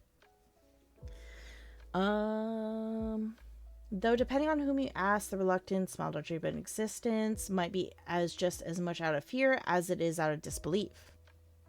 Neither smile.jpg nor smile.dog is ever mentioned anywhere on Wikipedia, though the websites feature article on such other perhaps more scandalous shock sites such as hello.jpg or Two Girls One Cup. Any attempt to create a page pertaining to smile.jpg is summarily deleted by any of the encyclopedia's many admins.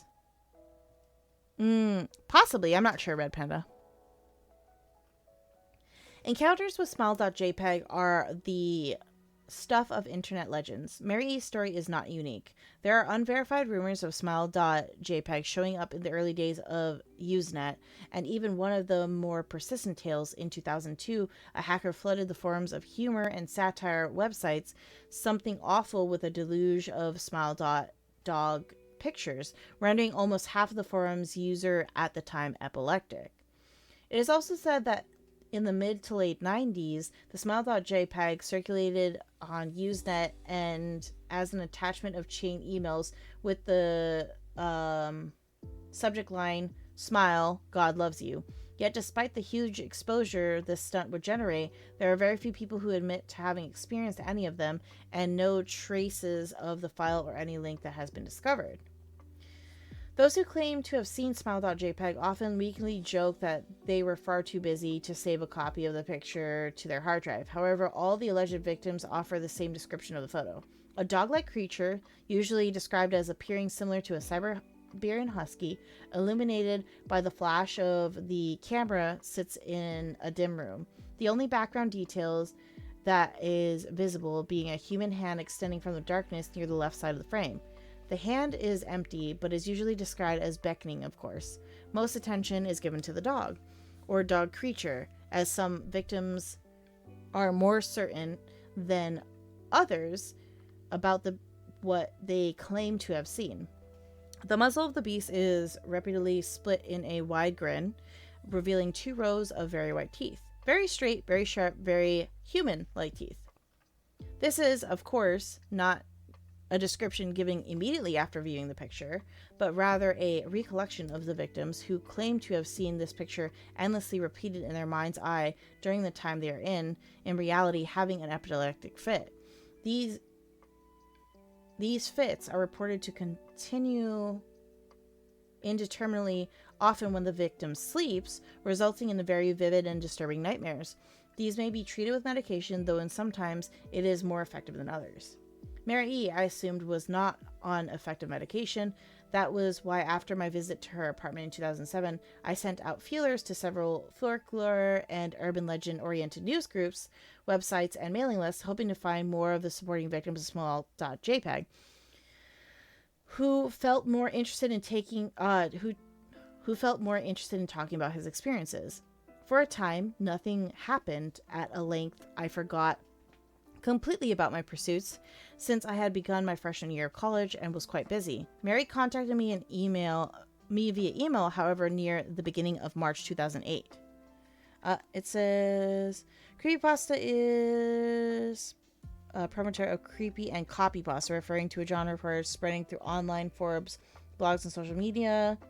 Okay, cool. Added by Moose Shoes, JML at blah.com, Mary at blah.net. Last summer's interview. Dear Mr. L, give me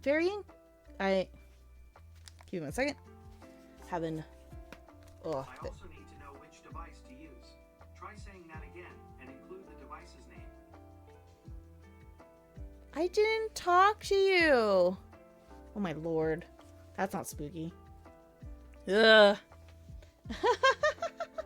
Okay. I was like, great. Reading horror stuff and you have AI and smart home devices talking to you. I love that. Okay. Dear Mr. L, I am incredibly sorry about my behavior last summer when you came to interview. I hope you understand that it is no fault of yours, but rather my own problem that led me to act out as I did. I realize that I could have handled the situation more decorously. However, I hope you will forgive me. At this time, I was afraid. You see, for 15 years, I have been haunted by the smile.jpg, and the smile.dog comes to me in my sleep every night. I know that sounds silly, but it is true. There is an ineffable quality about my dreams, my nightmares, that makes them completely unlike any real dreams I have ever had. I do not move and I do not speak. I simply look ahead, and the only thing ahead of me is the scene from that horrible picture. I see the beckoning hand and I see the smile dog. It talks to me. It's not a dog, of course, though. I wonder why this is like so big. Oh, interesting. It is not a dog, of course, though I am not quite sure what it really is. It tells me it will leave me alone if I do as it asks. All I must do is spread the word. That's how it phrases it. It demands, and I know exactly what it means. It wants me to show it to someone else. Oh, God. These things scare the crap out of me. This is why I don't play around with the crap anymore. Okay. And I could. This week after my incident, I received in the mail a manila envelope with no return address. Inside was a 3.5-inch floppy diskette. Jesus. We could tell that we're talking about old shit when this happens. Without having to check, I knew precisely what was on it. I thought for a long time about my options. I could show it to a stranger, a coworker. I could even show it to Terrence. As much as the idea disgusted me and what would happen then, well, if Smile Dog kept its word, I could sleep. Yet if it lied, what would I do? And who was to say something worse would not come from it if I did as the creature asked? Smart lady. Just saying. Okay. So I did nothing for 15 years. Though I kept the diskette hidden amongst my things every night for 15 years. Smile, I'm just going to say Smile now. Smile has come to me in my sleep and demanded that I spread the word. For 15 years, I have stood strong though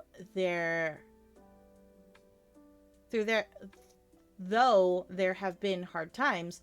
Many of my fellow victims on BBS, where I encountered Smile, stopped posting. I heard something about them unaliving themselves. Others remain completely silent, simply disappearing off the face of the web. They are the ones that I'm worried about the most. I sincerely hope you forgive me, Mr. L, but last summer you contacted me and my husband about the interview. I was near the breaking point, and I decided I was going to give you the floppy disk. I did not care if Smile was lying or not. I wanted to attend. You were a stranger or someone I had no connection with, and I thought it would not feel sorrow when you took the disk as part of your research and sealed your fate. Before you arrived, I realized what I was doing. Was plotting to ruin your life. I could not stand the thought of it, and in fact, I still cannot. I am ashamed, Mr. L, and I hope that this warning will dissuade you from further investigation of Smile. You may, in time, encounter someone who is not weaker than I, and more depraved, someone who will not hesitate to follow Smile's orders. Stop while you are still whole. Sincerely, Mary E. Terrence contacted me later that month. with the news that his wife had unalived herself. While cleaning up various things that she left behind, closing email accounts and the like, he happened upon the above message. He was a man in shambles. He wept as he told me to listen to his wife's advice. He found the diskette, he revealed, and burned it until it was nothing but a stinking pile of beckoning plastic. The part that most disturbed him, however, was how the diskette hissed as it melted, like some animal, he said. I will admit that I was uncertain about how to respond to this. At first, I thought perhaps it was a joke, while the couple blatantly played with the situation in order to get a rise out of me. A quick check of several Chicago newspapers' online obituaries, however, proved that Mary E. indeed was dead. And there was, of course, no mention of unaliving in the article. I decided that for a time, at least, I would not further pursue the subject of Smile. Especially since I had finals coming up at the end of May, but the world has an odd way of testing us. Almost a full year after I returned from my disastrous interview with Mary E., I received another email. Oh, God. Okay. JML, to JML from something. Subject, Smile. Hello. Oh, I see that this has stopped playing again. I found your email through a mailing list. Your profile said you were interested in Smile Dog.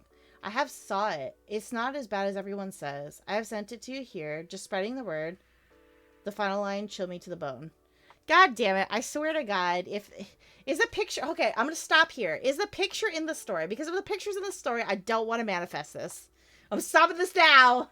Is the picture in the story? Because if the picture's in the story, I'm not looking to do it.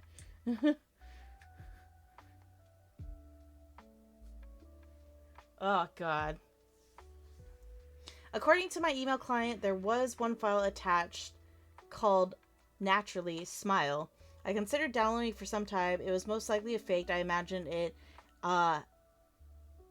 If it weren't, I was never... Hello, Benji. Are you going to look at the picture? I don't want to look at the picture. If it's real, I'm not looking to look at the picture. If it's attached to the story, nah. I will stop the story now. I'm not. I'm not doing it. I have no idea, and I'm not gonna show that to somebody else. See, because if I look up smile.jpg, then I'm just gonna get flooded, and I'm not about it. So, oh, whatever. Dodge, I will send you the story. You can check if it is.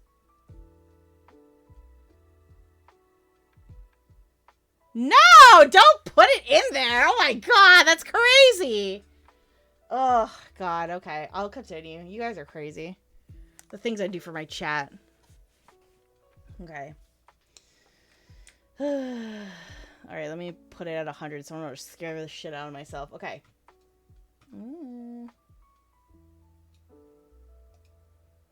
Oi, what just happened?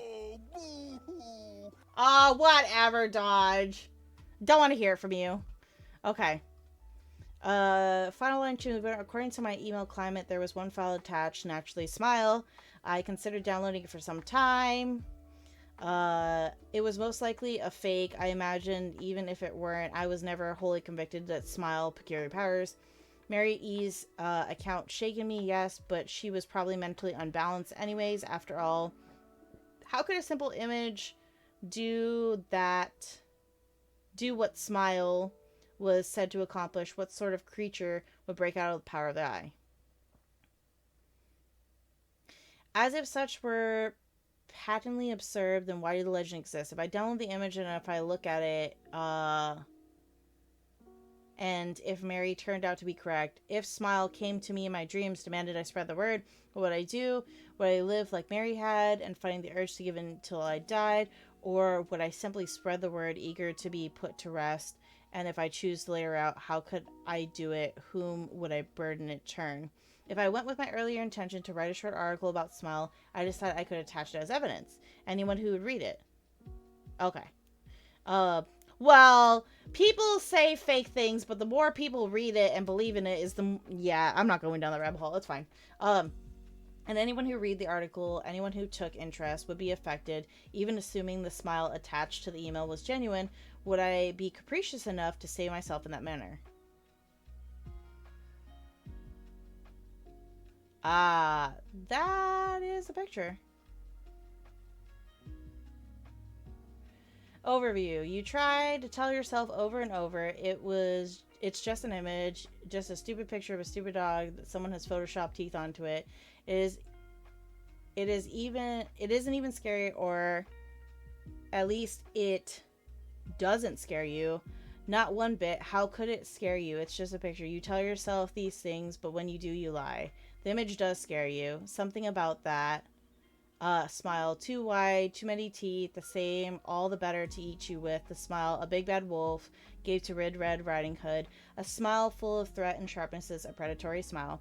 Again, you try to bury the idea, try to ignore it, but it's no use. Even when you close your eyes, you see it, smiling maniacally back at you, the eyes illuminating and searing, burning into your mind, into your soul. You know then you have to get rid of it, to pass the image to someone else.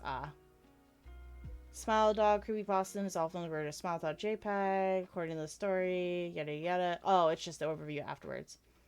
Da-da-da-da. Okay. Well, I guess that's it. There was a picture, in fact, attached. I didn't see the hand. I didn't really... I don't like to manifest that kind of things, but, like, I didn't see the hand. I did see the husky, and I kind of looked at the teeth. So I was like, okay. But yeah, so definitely an interesting concept. I hope I don't have nightmares tonight. That would be crazy. But overall, it's Smile Dog, just the dog from the Wacky Writer Show. I don't even know what that is. Is Smile Dog just... I don't know. I'm not going to pay too much attention of, like, looking at a picture that potentially could have some kind of manifestation. Ooh, okay. So... if I had to choose, like, what I read, I would say the last one probably creeped me out a little bit, because I did come from the era of, like, chain letters, chain emails. So it was definitely great. Lizard. A lizard? Who did it? I want to know. Now. Because I think that's 31. It's Theros! Jesus. Theros summoning a lizard, that's crazy. But yeah. We could... okay, so here's my vote, chat. We could end here and find a victim. Or I can put on some YouTube and we can giggle around and be silly, stupid, since we had a whole craziness. Hype train? What do you mean hype train? What? Oh god, y'all are crazy. So you missed. I can't believe someone threw a pie at me. That's crazy. Silly stupid. We're voting silly stupid. Okay, let me use the bathroom real quick because I drank so much water, and then you know what that means? I don't know what that means. Okay, and then we'll move to the YouTube. Ah! Oh! Who's a good boy? Come here. What? That's crazy! I was just about to go in the bathroom. What the heck? Thank you very much for the 5 gifted subs, Theros. You're very sweet. My goodness. And now it's a level 2 hype train. That's crazy. Thank you very much, Theros. This is very sweet of you. I really appreciate it. Oh my goodness. All right, I need to run to the bathroom, and then we will have videos to play.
Huzzah!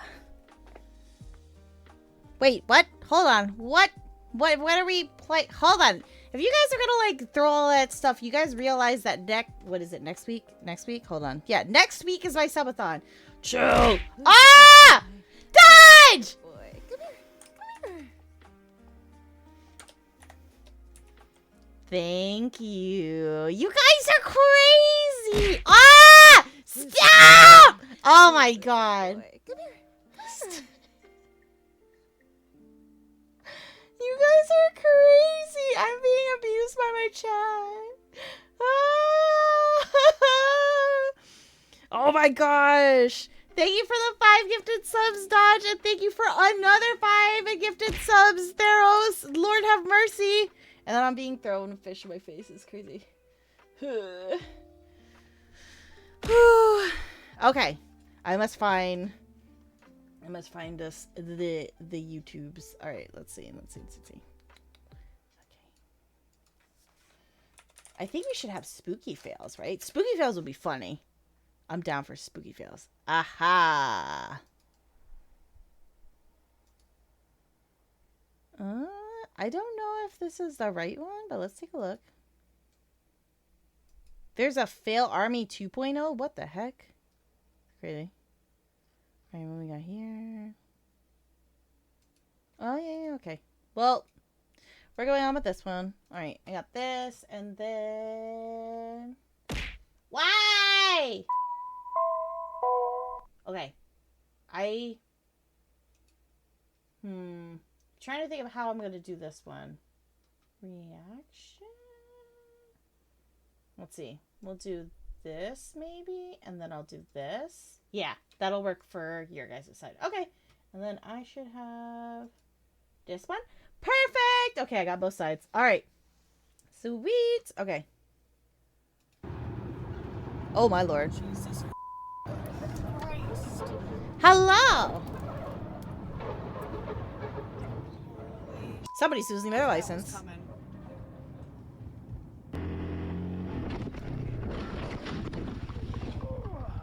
Oh, Lord. I am carrying 50 pounds of wet hot cheese. Oh, no. I've seen this one. Oh, that's just so gross. It's so gross. So gross, chat. What? Nope. I've been abused! Hi, jammers. My favorite Canadian merc. Fish! Oh! What the Oh, damn. It's mummy. Is it mummy? Oh, it's a mummy. Oh, my goodness. Oh, Lord, that's not fair.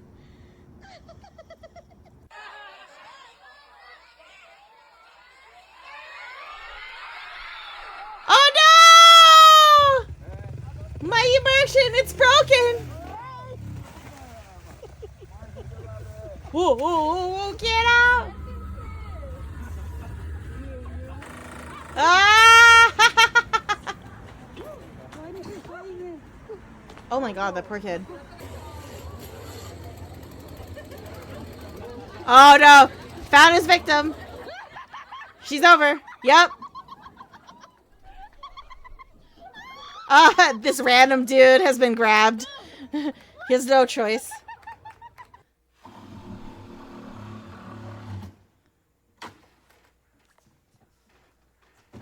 Move! What's wrong, Avery? I farted. Say you farted? Oh no. Should have gone up on this leg. Oh lord. There's no way. Are you sucking in? Yeah.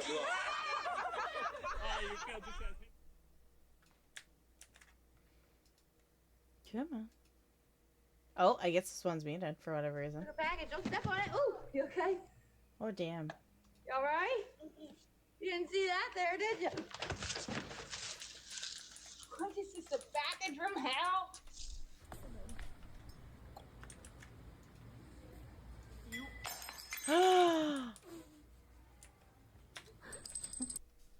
Oh my god, I'm so sorry. Go.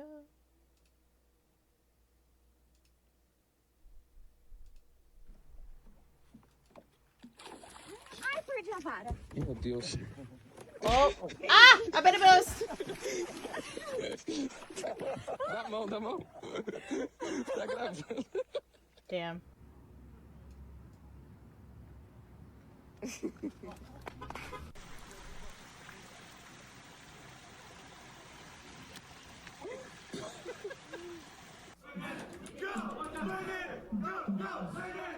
Alright, I think I got that.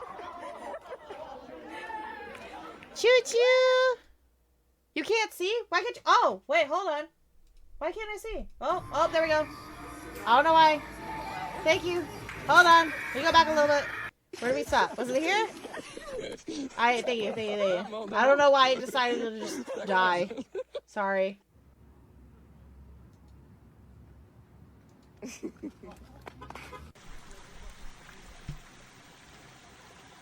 I started messing around things to fix stuff and it just messed up. I'm sorry. We heard a glass break. Yeah, that was the video. It wasn't me. Yeet! He did not yeet properly. Jesus.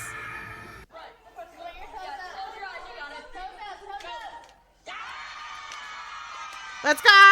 Oh no! Oh!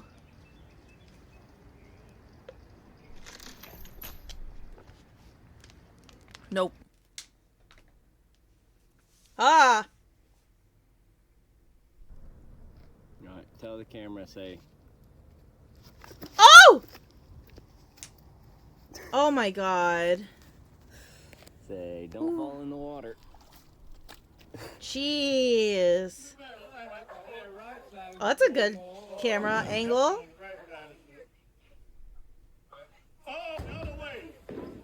Ha! Oh no. She's gonna slip, isn't she? Hi, Lucky! Oh, she's down. She's down.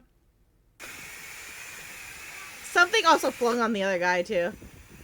Not that close. There you go. Squirt the car. No, not me. The car. That's right. Commit crimes, children.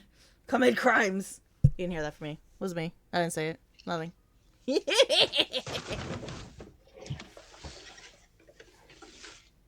It's good. We did a lot of creepypasta.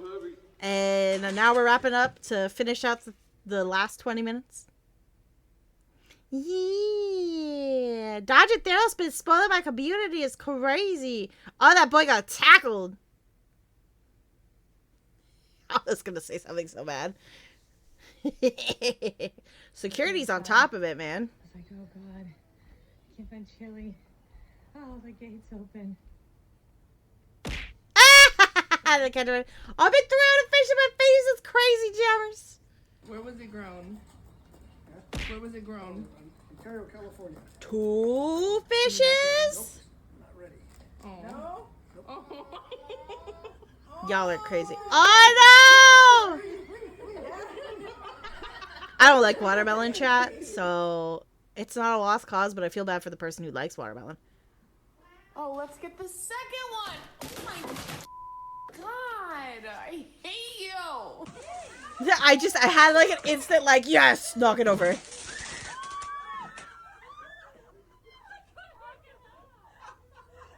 You have more. Why don't I get head pats? Why am I being abused by fish? Safe. I'm starting to think that the first person who gets the first claim, I might do like a first claim head pat, like in the beginning, and then you guys can rush whoever wants to like claim it for like 1 point. Oh shit.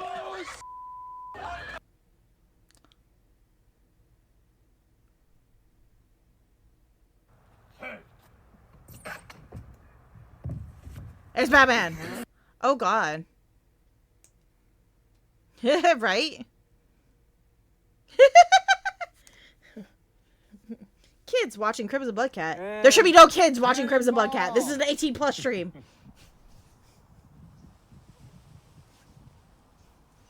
Now, if you're a kid at heart, I can't control that. Okay, mom's out. Call Sam. Call Sam. Oh, dude. No, he's gonna get it. This gonna fuck up. Oh no! No! The bear's like, what do you want from me? Whoa!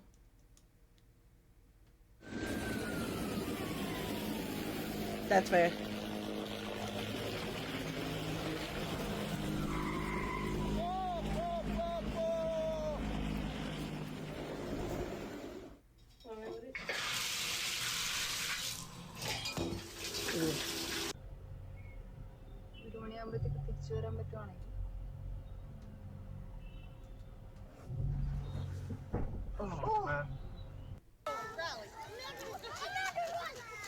Damn, I don't know where to put this thing. Oh, that poor kid. Oh, oh. Holy shit.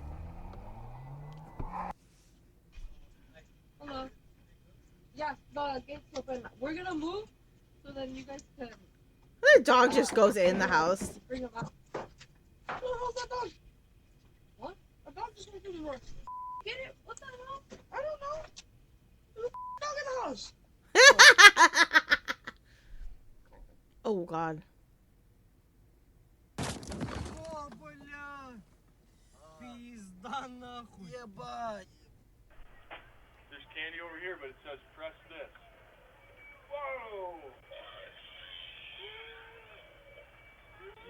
Oh no. Then there's candy. Whoa!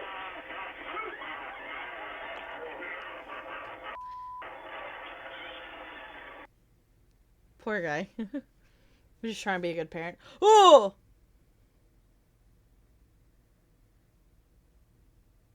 Damn.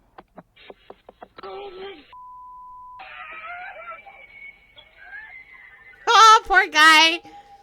I had that exact spider. I used to scare the crap out of people with it. I'm a terror to society.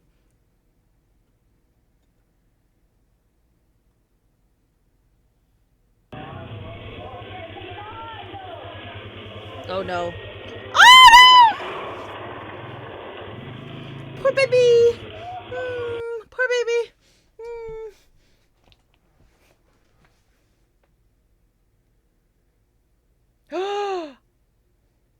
Damn.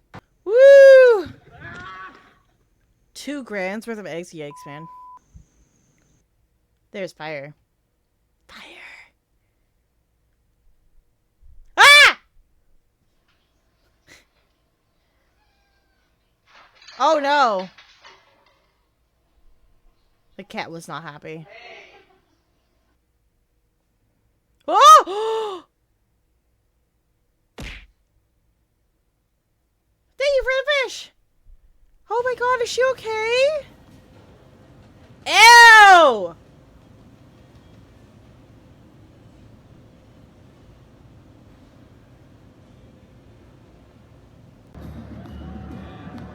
That's disgusting. Why would you... Oh, people surprise me all the time. Oh! I know, right? That's if people catch that. Like, you don't know if that happens without your, like, viewing. You know what I mean? That's crazy. Good shit. You missed a spot right there. Oh. Damn. Yeah, get up and close with that ice. Hey, bro. Oh, yeah, this one. This one's an oldie and goodie. Yeah, you're welcome. Hey, bro. You want some? Happy Halloween on the other side. Here you go. Thanks. You're welcome, dude.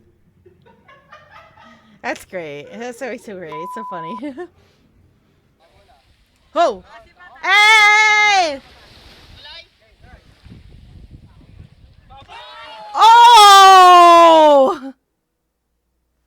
Oh. Oh no.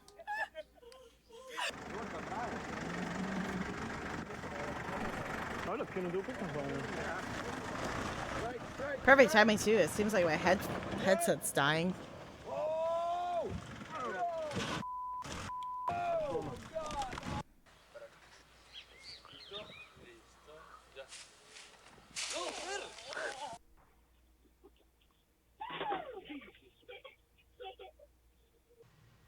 I would not have put it in front of the doll if I had doll phobia.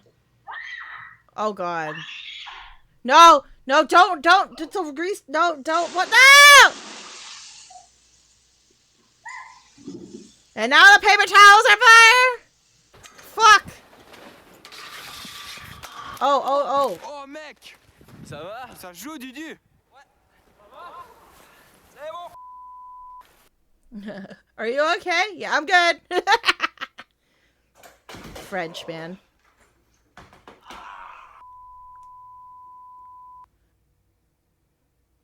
Oh yeah, this one's so bad. So bad.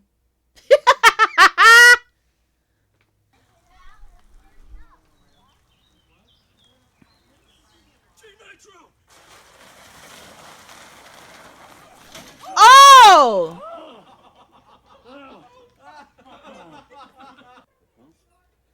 Hey, poor guy. Why? I cannot stand you! Jesus. Okay, mierda. No! Not water! Stop! Stop! Just grab the thing and move it outside. Oh my god. Oh. Ah! Ah! Is that Fools? Is it Selkie? Is it Fools? Oh, it's Theros. How dare you? It's crazy, Theros. How dare you suck me off on stream? It's crazy. Oh.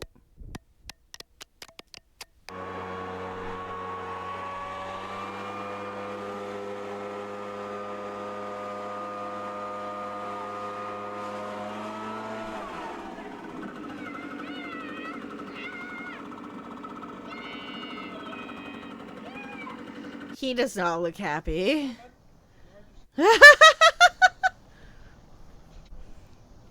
Oh! Run away, pumpkin! Oh no. Oh no. Oh no. Oh no. Oh no. Oh no!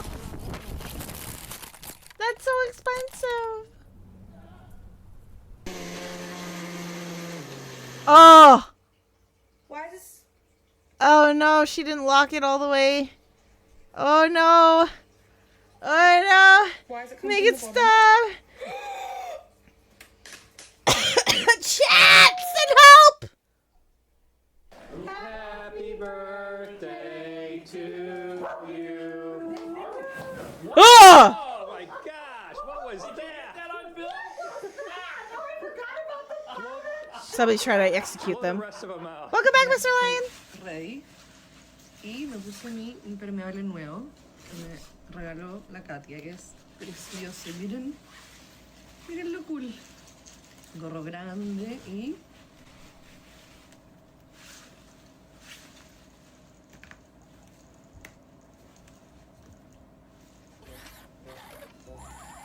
No, not a wood kitty. Leave it alone. That you are indeed a weenie. What?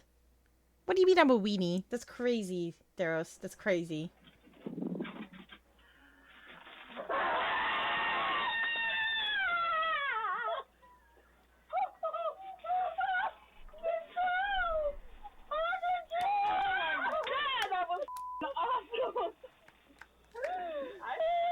My god.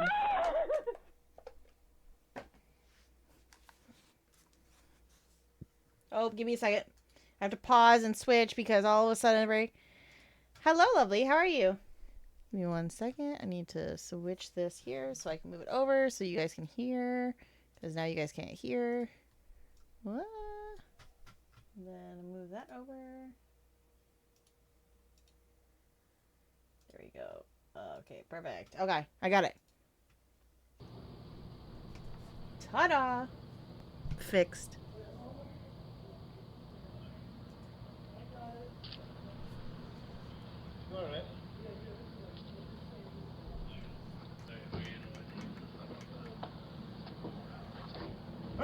Oh!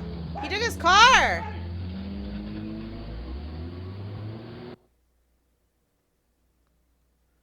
Just dropping cement like that? That's crazy. Guys, do you want me to put it in this bowl or the thing? You're so lazy. Shut up! Right? Which That's one, crazy, guys? though. Which one? Which one? Oh! No! Yeah! Oh my god! That's not okay. Oh, no. There's so much that's going wrong. There's so much that's going wrong. Props to the guy who's trying to remove his significant other from that whole thing. Ah! Ah! Get off my face! Ew!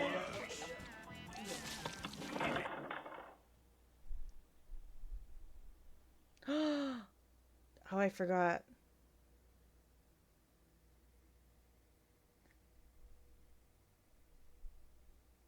Clock up. Can't see the Tangy abuse that I'm receiving right now.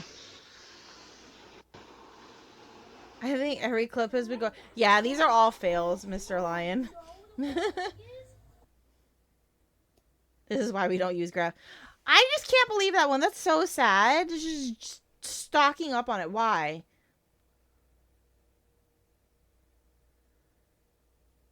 And you just had to go for the rest of them? Like, you couldn't leave any.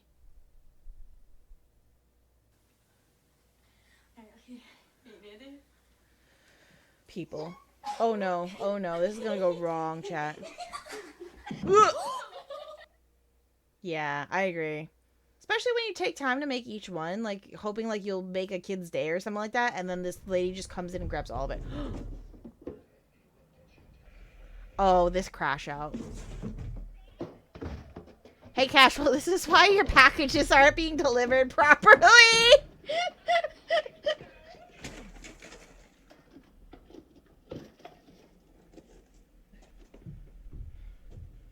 He's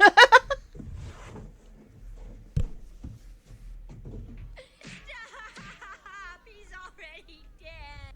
Oh no.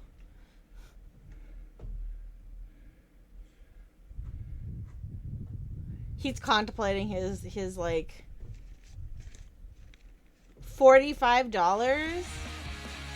Nah, man. That's crazy. Crazy.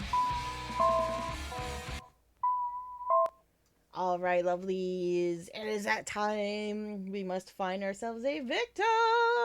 All right, who do we have streaming right now on the Purple app? I see a couple people. All right, we got Auto Whale with games and oh, what? Auto Whale got to play Hellmart? What the heck? Maybe it's just my side. You know what? We're gonna raid. I think.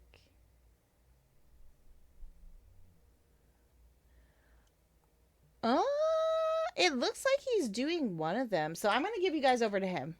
I think that's what we're gonna do. Cause there's Cyro, Hazel's doing Minecraft. We got Blue Protocol. Yeah, I think that's who we're gonna raid. All right, guys. Make sure to stay for your points. I will be streaming tomorrow. Daddy, I've been a really bad girl. Wow. Okay. Okay. So, what I was trying to say, as I've been ousted, we are going to raid Auto Whale to give it support. Please stay on the Purple app so you get extra points. You can throw fish at me, head pats, whatever you feel like. And I will be streaming tomorrow. It's going to be a little bit later. With Selkie, we're going to do Baldur's Gate. If you guys haven't joined the Discord, I highly recommend that you do that. I'll also put it on the Purple app. Give me 1 second, and then we will go raid. There you go. And it has been sent. All right. Thank you again, lovelies. I appreciate you. I will see you tomorrow. Have a nice spooky month.